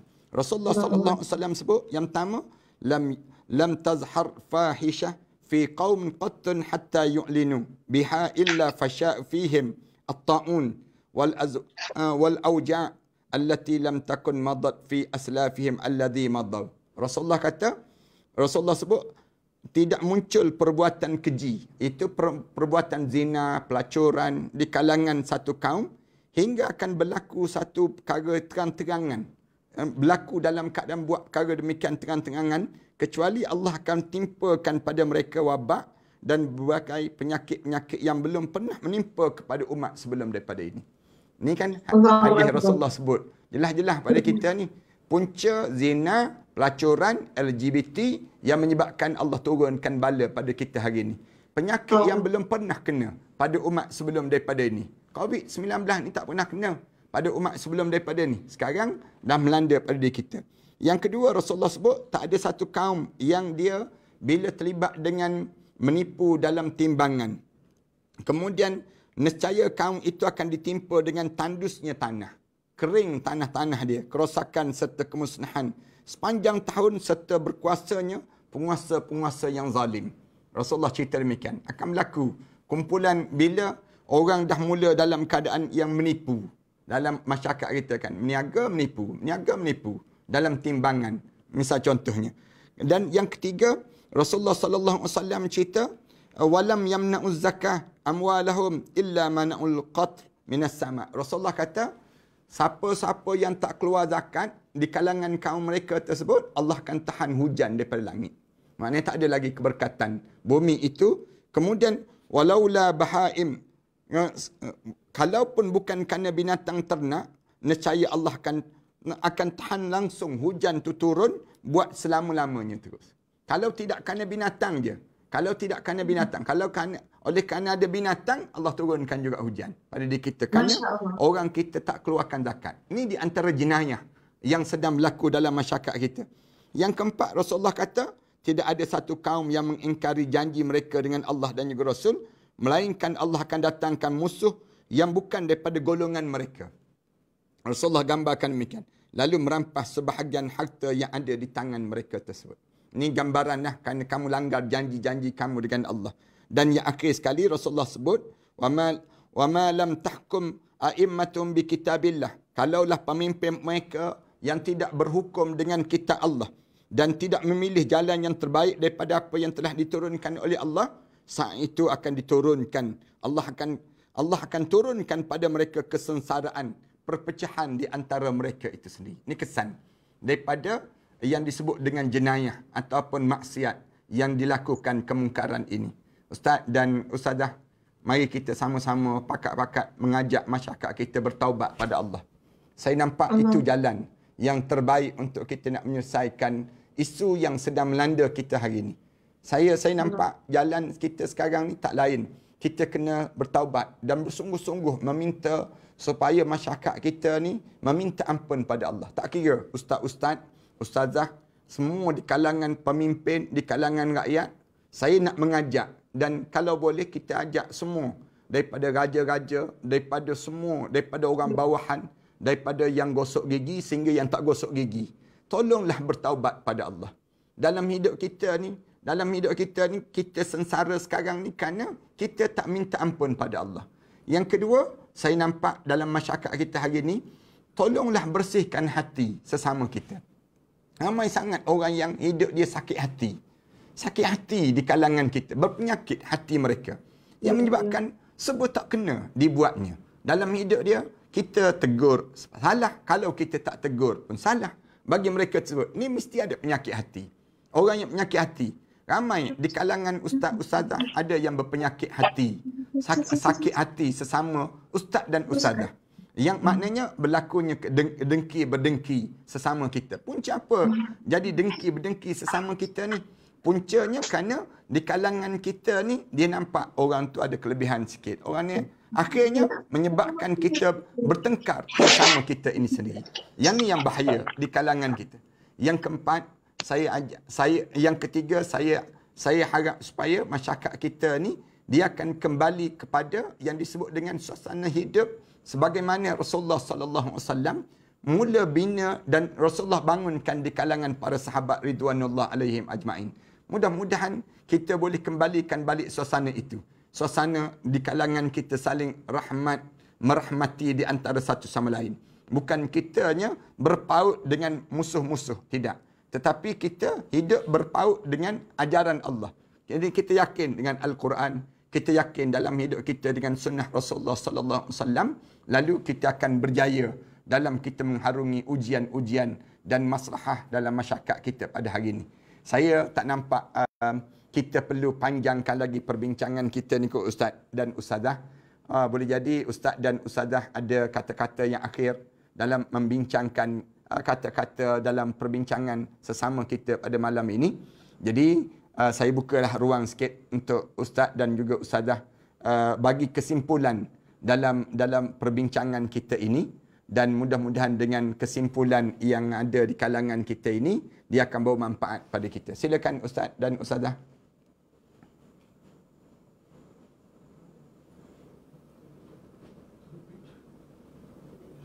Dah putus ya?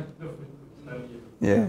Talian kita dah putus dan saya rasa cukuplah memadai dalam perbincangan kita pada malam ini. Terima kasih sekali lagi kepada pihak Ustaz dan Ustazah. Boleh jadi kita terputus talian kita tadi. Jadi insya-Allah kita akan bertemu lagi dalam siri-siri perbincangan yang lain pula. Mudah-mudahan Allah rahmati semua di kalangan kita. Sebelum saya tutup pertemuan kita ini, suka saya nak sebut tentang satu kitab yang saya cadangkan supaya sahabat-sahabat memiliki kitab ini. Lamarlah keluargamu ke syurga. Ini di antara kitab yang saya cadangkan supaya sahabat-sahabat memiliki kitab ini. Dan siapa-siapa yang nak ni di antara kitab yang terbaru dah yang keluar daripada siri-siri penerbitan buku-buku yang saya karang dan juga sahabat-sahabat yang karang ini. Siapa yang nak memiliki kitab ini boleh terus ke talian 019-577-6306. 019-577-6306. Kalian boleh berhubung terus. Dan juga kalau yang jauh-jauh yang tak dapat nak dapatkan yang ni juga, boleh terus melalui e-book yang kita telah keluarkan daripada kitab Lamarlah Keluargamu ke Syurga. Macam mana kita nak bawa keluarga kita ke syurga? Saya karang dan saya susun beberapa poin-poin yang utama. Kalian baca, mudah-mudahan Allah jadikan semua di kalangan para pembaca ini, bila kita menghadap depan Allah, kita boleh bawa macam mana ke dalam syurga Allah Subhanahu Wa Taala. Terima kasih sekali lagi di atas pertemuan yang baik ini. Terima kasih di atas kesempatan sahabat-sahabat yang bersama. Mudah-mudahan Allah panjangkan lagi umur kita dan Allah berkati setiap amalan-amalan kita. Aku qouli hadza astaghfirullah li wa lakum. Wassalamualaikum warahmatullahi taala wabarakatuh. Dah terputus. Kembali semula. Minta maaf Ustaz. Ya. Boleh kita sambung sikit? Ya. Boleh Ustaz. Di IG kan dia orang kata tengah syok-syok Ustaz suruh bertaubat tiba-tiba putus pula. Masya-Allah. Jadi tak, kita Ustaz, masih lagi sambung. Masih lagi bersiaran. Ustazah dan Ustaz. Jadi Ustaz kena kupas balik berkenaan bertaubat. Kita memang nak dengar saranan Ustaz supaya bertaubat. Tak. Mungkin Ustaz boleh share. Saya tengok ramai dah sahabat-sahabat yang dah mengundur diri. Jadi saya pun kesian pada mereka. Jadi kita buat kesimpulan saja Ustazah. Dan Ustaz Tengku Fazli dan juga Ustazah boleh simpulkan saja. Kemudian kita buat siri yang kedua, bagaimana bertaubat pada Allah. InsyaAllah. Subhanallah. InsyaAllah. Mudah-mudahan insyaAllah. Kita buka ruang yang demikian. Silakan Ustaz dan Ustazah. Bismillahirrahmanirrahim. Alhamdulillah. Memang seronok bila mendengar kata-kata yang cukup menusuk kalbu daripada seorang guru kepada anak murid ni yang tengah belajar dan sedang belajar untuk menjadi kekuatan seperti gurunya lah. Masya Allah. Amin. Sebab perjalanan kita masih jauh, tetapi kami memerlukan kekuatan dan doa daripada Tuan Guru terutamanya lah. Mungkin akhir nanti boleh Tuan Guru, Ustaz boleh berdoa sikit untuk kami diberi kekuatan dan semua masyarakat, semua umat Malaysia ni dan umat Islam diberi kekuatan jiwa ni untuk kembali kepada Allah dengan sepenuh hati insya-Allah. Jadi pesanan dan sebagai kesimpulan pesanan dalam kita nak terus istiqamah dalam medan dakwah ini, pesanan pada diri saya sendiri dan juga kepada teman rapat saya ini adalah bila mana kita melihat kepada peristiwa Nabi Musa dan Harun diperintahkan oleh Allah Subhanahu Wa Taala untuk berdakwah kepada manusia yang cukup angkuh mengaku dirinya sebagai Tuhan, iaitu Fir'aun. Bila mana Allah perintahkan mereka berdoalah Rabbi shrah li sadri wa yassir li amri sampai habis. Kemudian dalam satu ketika ada kata-kata mereka yang menunjukkan ketakutan dalam jiwa mereka. A'udzubillahi minasyaitonir rajim. Qala la takhafa qala rabbana innana nakhaf. Maksudnya, ya Allah, aku sungguh takut. Aku sungguh takut berdepan dengan Fir'aun. Takut apa? Sambungan ayat itu menunjukkan takut dia seksa kami dan dia melampaui batas. Itu ketakutan Nabi Musa dan Nabi Harun.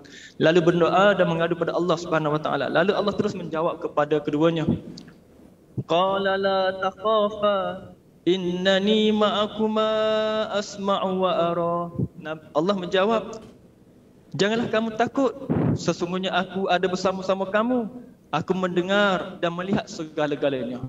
Lalu mereka berdua merasa sungguh kuat dengan janji Allah tersebut, lalu mereka berdepan dengan Fir'aun dan mereka mampu untuk menegakkan kalimat Allah di hadapan ahli sihir Fir'aun. Masya-Allah.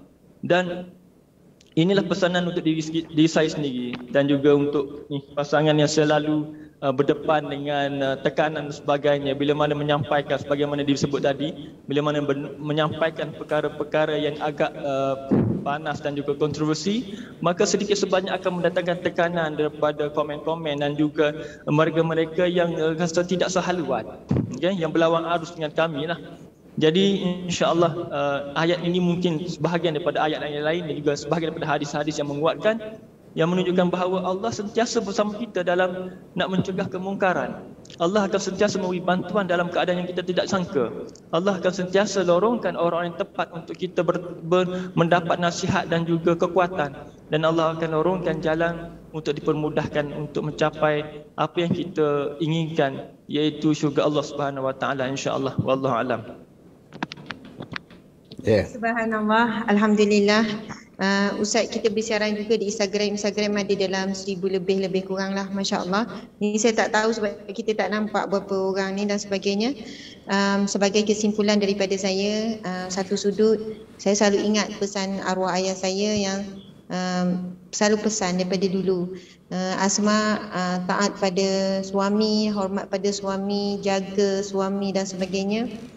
Sebab ayah saya selalu kata Asma boleh buat kerja dakwah, dan sebenarnya arwah ayah saya yang selalu berada di belakang daripada dulu memang bagi galakan saya berhenti kerja, suruh buat kerja dakwah, suruh ceramah, suruh mengajar dan sebagainya. Ayah juga yang latih, yang membentuk saya, masya-Allah. Tapi ayah selalu ingatkan Asma tak boleh pergi, Asma tak nak buat kerja dakwah tanpa redha suami, tanpa izin suami, tanpa sekian-sekian.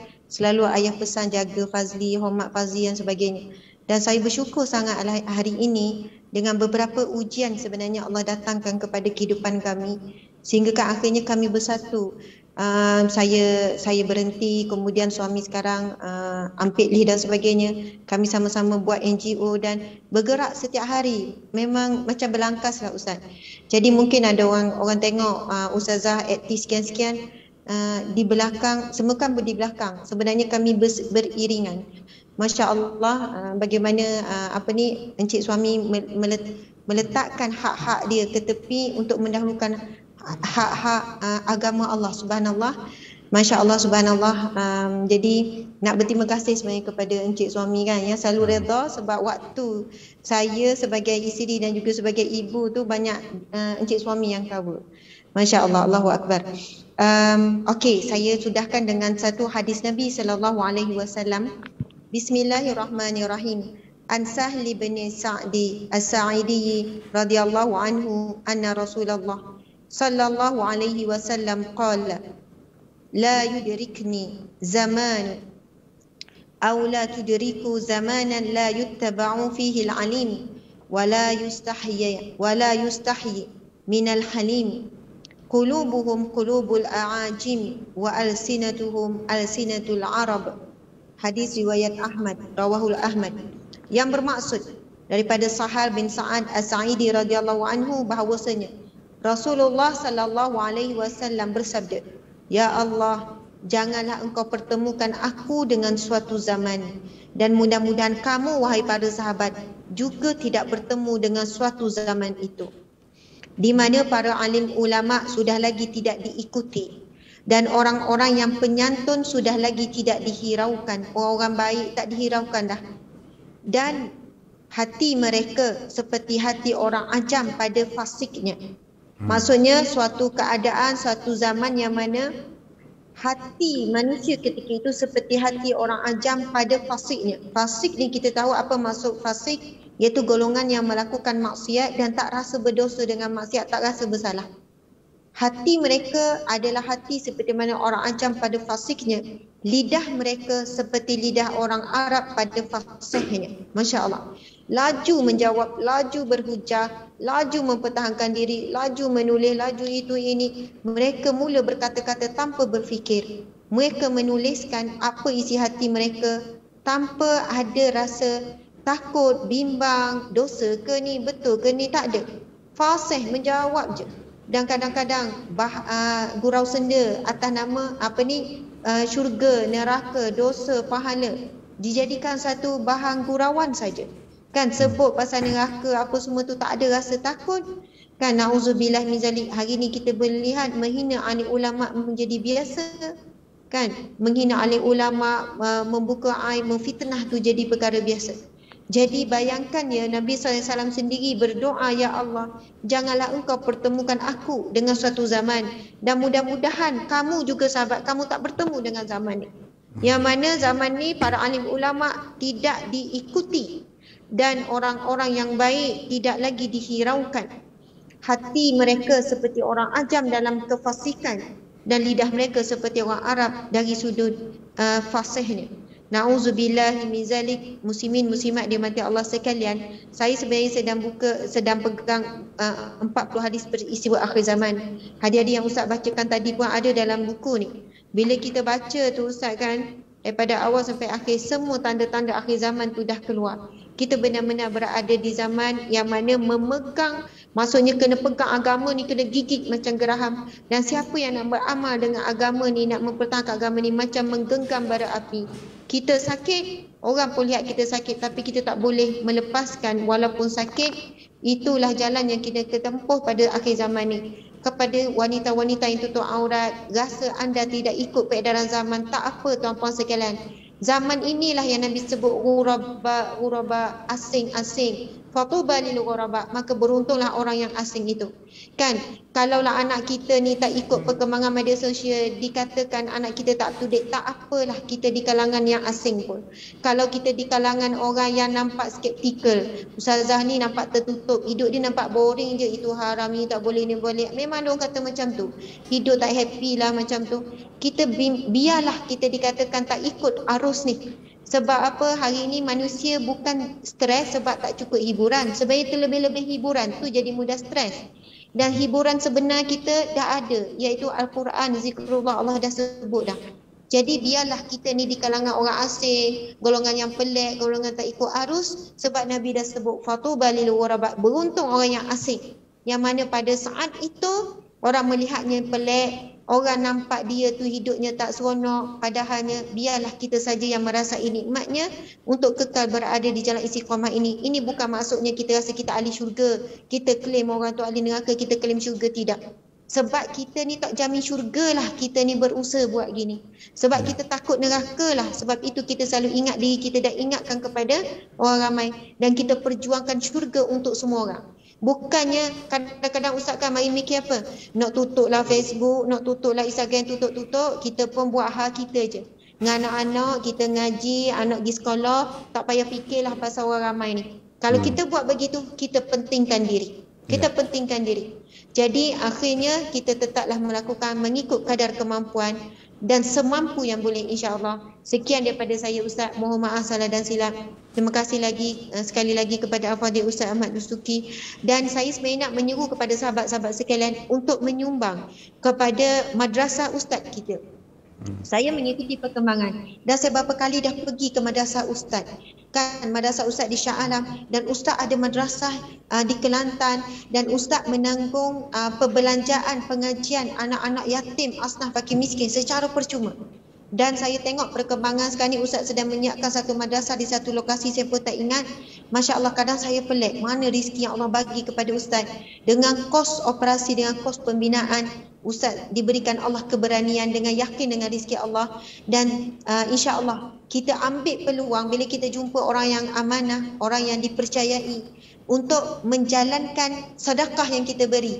Kan kita zaman akhir zaman ni nak sedekah pun kena bijak. Maksudnya bukan asal ni pun bagi, sebab skamer, penipuan dan sebagainya, orang ambil kesempatan begitu banyak.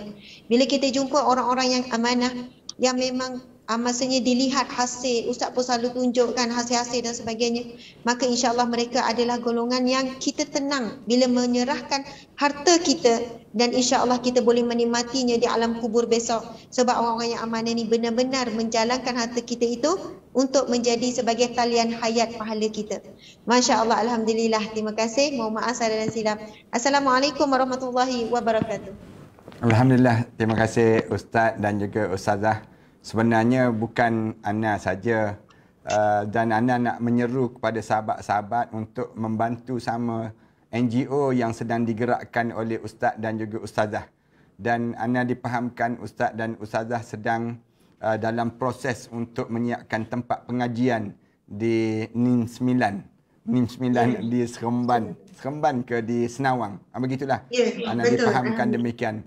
Jadi ni universiti terbuka yang sedang digerakkan oleh Ustaz dan juga Ustazah. Mudah-mudahan banyak manfaat yang dapat dan ramai sahabat-sahabat yang terus memberi sokongan-sokongan dalam kerja-kerja dakwah sebegini. Dan mudah-mudahan semua amalan-amalan yang dibuat oleh Ustaz dan Ustazah itu Allah jadikan satu ganjaran yang besar untuk menyelamatkan diri Ustazah, diri Ustaz dan juga keluarga Ustaz dan Ustazah yang telah menghadap depan Allah dan arwah ayah Ustazah. Semua itu menjadikan satu ganjaran yang terbaik dalam kehidupan kita.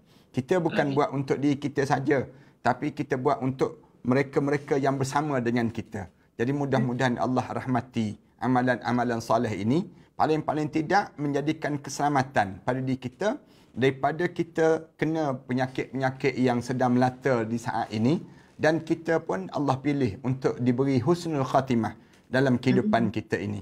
Mudah-mudahan Ustaz dan Ustazah tabah dalam menghadapi setiap rintangan-rintangan. Sikit je sebagaimana yang Ustaz sebut tadi, ini baru kemuncuk dalam perjalanan dakwah. Ada lagi halangan-halangan yang besar. Dan yang menghalang ni bukan orang lain juga. Kadang-kadang ustazah juga yang menghalang kerja-kerja dakwah ini. Ustazah dan juga ustaz akan lalui perkara-perkara demikian. Ana sikit-sikit dah melalui masa kena gam, masa kena tolak, masa kena maknanya kita melalui masa-masa tersebut. Masa-masa fitnah dia panggil demikian. Dan zaman kita ni pun zaman itulah sebagaimana yang digambarkan dalam hadis Rasulullah itu, kita berada dalam di hujung-hujung zaman, di saat mana kita semakin dekat nak menghadap di hadapan Allah. Sama ada kita ni semakin dekat nak menghadap depan Allah ataupun dunia ini sedang nak ditutup di sisi Allah Subhanahu wa taala. Terima kasih di atas peluang pada malam yang baik ini. Di live kita saja lebih kurang 4 lebih tadi yang sampai ke 5 lebih yang sampai dalam di kemuncak tadi pertemuan kita. Dan juga rupa-rupanya ramai yang ternanti-nanti yang disebut dengan program-program sebegini. Tambah-tambah dalam kita dah masuk bulan Rejab ini. Ustazah teruskan saja berdakwah. Ustaz teruskan memberi sokongan pada Ustazah dalam menggerakkan kerja-kerja yang baik ini. Mudah-mudahan kalian akan bersama dalam syurga Allah. Dan kita akan bersama dalam syurga Allah dalam amalan-amalan yang kita lakukan ini, insya-Allah. Terima kasih sekali lagi di atas kesempatan yang baik ini. Mari kita sama-sama berdoalah. Mudah-mudahan doa kita ini didengari di sisi Allah dan Allah merahmati kita semua. A'udzubillahi minasyaitonirrajim. Bismillahirrahmanirrahim. Alhamdulillahirabbil alamin. Wassalatu wassalamu ala asyrafil anbiya'i wal mursalin wa ala alihi wa sahbihi ajma'in. Allahumma ighfir dhunubana wa liwalidina warhamhuma kama rabbayana shaghira wa li jami'il muslimina wal muslimat wal mu'minina wal mu'minat al ahya'i minhum wal amwat. Ya Allah, ya Tuhan kami, di malam yang baik kami bertemu ini di ruangan udara sebegini, ya Allah. Kami menadah tangan kami, ya Allah, terhadap kesilapan yang pernah kami lakukan dalam kehidupan kami ini, ya Allah. Ampunkanlah dosa kami terhadap dosa besar dan dosa kecil yang sengaja dan dosa yang tidak sengaja kami lakukan, ya Allah. Dosa-dosa yang dilakukan oleh pasangan hidup kami, ya Allah. Anak-anak kami, ya Allah. Jiran tetangga kami, ya Allah. Dan bagi mereka yang mengaminkan doa ini, ya Allah. Ya Allah, ya Tuhan kami tadahkan tangan ini, ya Allah. Di saat mana kehidupan kami seringkali diuji dengan ujian-ujian fitnah akhir zaman ini, ya Allah. Kami pohon pada kamu, ya Allah. Kamu tabahkanlah hati-hati kami, ya Allah. Kamu damaikanlah perjalanan hidup kami ini, ya Allah. Kamu selamatkanlah kami daripada ancaman musuh yang sentiasa menunggu saat untuk menikam kami di sebelah belakang, ya Allah. Ya Allah, ya Tuhan kami pohon pada kamu, ya Allah. Lindungilah kami, ya Allah, daripada fitnah-fitnah yang seringkali menggoncangkan keyakinan kami kepada kamu, ya Allah. Kembalikanlah balik setiap fitnah-fitnah itu ke atas belakang mereka itu, ya Allah. Jadikanlah kami seteguh-teguh keyakinan hidup kami pada kamu, ya Allah. Ya Allah, ya Tuhan kami, izinkan bibir kami menyebut La ilaha illallah Muhammadur Rasulullah di akhir perjalanan hidup kami nanti, ya Allah. Tatkala mana terbujur kaku jenazah kami nanti, ya Allah, kamu ampunkanlah dosa kami, ya Allah. Saat mana dimandikan jenazah kami nanti, ya Allah, kamu gugurkanlah dosa kami dengan guguran air merenjis badan kami itu, ya Allah. Saat mana kami didatangi oleh malaikat munkar dan nakir nanti, ya Allah, kamu jadikanlah amalan soleh kami ini, ya Allah, yang akan menolong kami, ya Allah, menjawab setiap pertanyaan malaikat munkar dan nakir itu, ya Allah. Ya Allah, malam pertama kami di barzah nanti, ya Allah, jadikanlah malam yang terindah dalam hidup kami, ya Allah. Ketemukanlah kami dengan arwah ayah kami, ya Allah. Arwah datuk nenek moyang kami, ya Allah. Arwah-arwah yang telah meninggal dunia sebelum daripada kami ini di Illiyin, ya Allah. Saat menjelang bulan Ramadan sebegini, ya Allah, kerinduan itu seringkali bertandang dalam hidup kami, ya Allah. Rindu saat-saat kami membesar di atas dukungan arwah ayah kami dahulu, ya Allah. Rindu saat kami tertidur di atas ribaannya dahulu, ya Allah. Rindu, ya Allah, saat-saat kami berada dalam keadaan kesukaran dan kepayahan, ya Allah. Kami mengadu dan bercerita kepada mereka itu, ya Allah. Lalu tangannya diusap-usap di kepala kami, ya Allah. Dipeluk tubuh badan kami ini, ya Allah. Ya Allah, jadikanlah masa-masa yang indah itu, ya Allah, akan kembali dalam hidup kami, ya Allah. Di saat mana kami bergembira di dalam syurga Illiyin itu, ya Allah. Ya Allah, ya Tuhan kami, ampunkanlah dosa kami terhadap kedua ibu bapa kami, ya Allah. Khususnya dosa kami terhadap ibu kami, ya Allah. Dosa-dosa kami yang pernah meninggikan suara di hadapan ibu kami, ya Allah. Kami pernah bercakap kasar di hadapan ibu kami, ya Allah.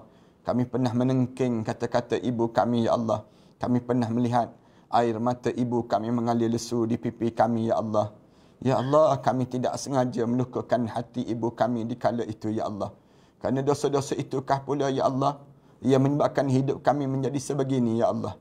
Kerana dosa-dosa itukah, ya Allah, yang menyebabkan kamu berpaling daripada rahmat kamu untuk kami, ya Allah. Kerana dosa-dosa itukah pula, ya Allah, yang menyebabkan doa-doa kami tidak didengari lagi di sisi kamu, ya Allah. Ya Allah, seburuk mana pun kami ini, ya Allah.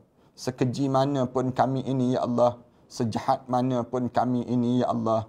Segunung mana pun dosa yang pernah kami lakukan di dalam hidup kami ini, ya Allah. Pandanglah kami dengan pandangan rahmat kamu, ya Allah. Pada siapa lagi kami mampu mengadu doa ini, ya Allah, kecuali kepada kamulah, ya Allah, yang maha mendengar setiap rintihan hamba-hambamu ini, ya Allah. Rabbana alaika tawakkalna wa ilaika anabna wa ilaikal masir. Ya Allah, ya Tuhan kami, berkatilah amalan kami ini, ya Allah. Berkatilah perjuangan kami ini, ya Allah. Terimalah amalan saleh kami ini, ya Allah, untuk dijadikan keselamatan pada kami melalui titian sirat nanti, ya Allah. Rabbana atina fid dunya hasanah wa fil akhirati hasanah wa qina adzaban nar wa adkhilnal jannata ma'al abrar ya aziz ya ghaffar ya rabbal alamin. Sallallahu ala Muhammad wa ala alihi wa sahbihi wasallam walhamdulillahi rabbil alamin. Amin. Terima kasih Ustaz dan Ustazah. Mudah-mudahan Allah ketemukan lagi kita, insya-Allah. Amin. InsyaAllah Ustaz. Terima kasih Ustaz. Terima kasih Ustaz. Sallallahu ala Muhammad wa ala alihi wa sahbihi wasallam walhamdulillahi rabbil alamin. Amin ya rabbal alamin.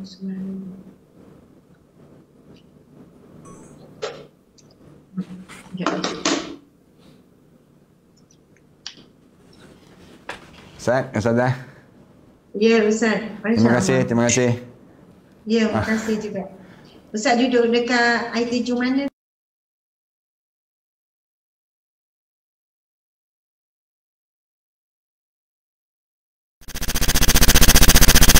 سنخوض معاركنا معهم وسنمضي جموعا نردعهم ونعيد الحق المغتصب وبكل القوة ندفعهم وبكل القوة ندفعهم بسلاح الحق البت البتار سنحرر أرض الأحرار ونعيد الطهر إلى القدس من بعد الذل وذا العار من بعد الذل وذا العار سنخوض معاركنا معهم وسنمضي جموعا نردعهم ونعيد الحق المغتصب وبكل القوة ندفعهم وبكل القوة ندفعهم وسنمضي ندك معاقلهم بدبيل دام يقلقهم وسنمحو العار بأيدينا وبكل القوة نردعهم وبكل القوة نردعهم سنخوض معاركنا معهم وسنمضي جموعا نردعهم ونعيد الحق المغتصب وبكل القوة ندفعهم وبكل القوة ندفعهم لن نرضى بجزء محتل لن نترك شبرا للذل ستمور الأرض وتحرقهم في الأرض براكين تغلي في الأرض براكين تغلي سنخوض معاركنا معهم وسنمضي جموعا نرضعهم ونعيد الحق المغتصب وبكل القوة ندفعهم وبكل القوة ندفعهم سنخوض معاركنا معهم وسنمضي جموعا نردعهم ونعيد الحق المغتصب وبكل القوة ندفعهم وبكل القوة ندفعهم سنخوض معاركنا معهم وسنمضي جموعا نردعهم ونعيد الحق المغتصب وبكل القوة ندفعهم وبكل القوة ندفعهم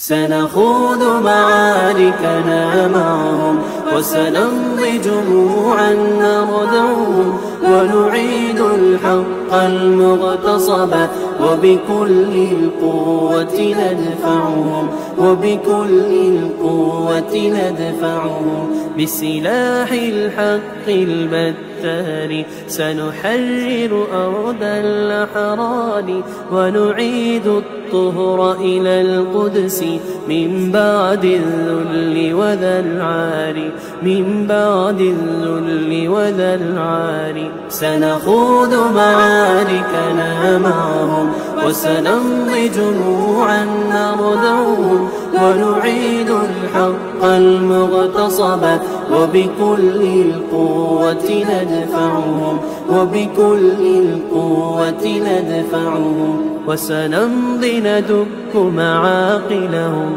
بدبيل دام يقلقهم وسنمحو العار بأيدينا وبكل القوة نردعهم وبكل القوة نردعهم سنخوض معاركنا معهم وسنمضي جموعا نردعهم ونعيد الحق المغتصب وبكل القوة ندفعهم وبكل القوة ندفعهم لن نرضى بجزء محتل لن نترك شبرا للذل ستمور الأرض وتحرقهم في الأرض براكين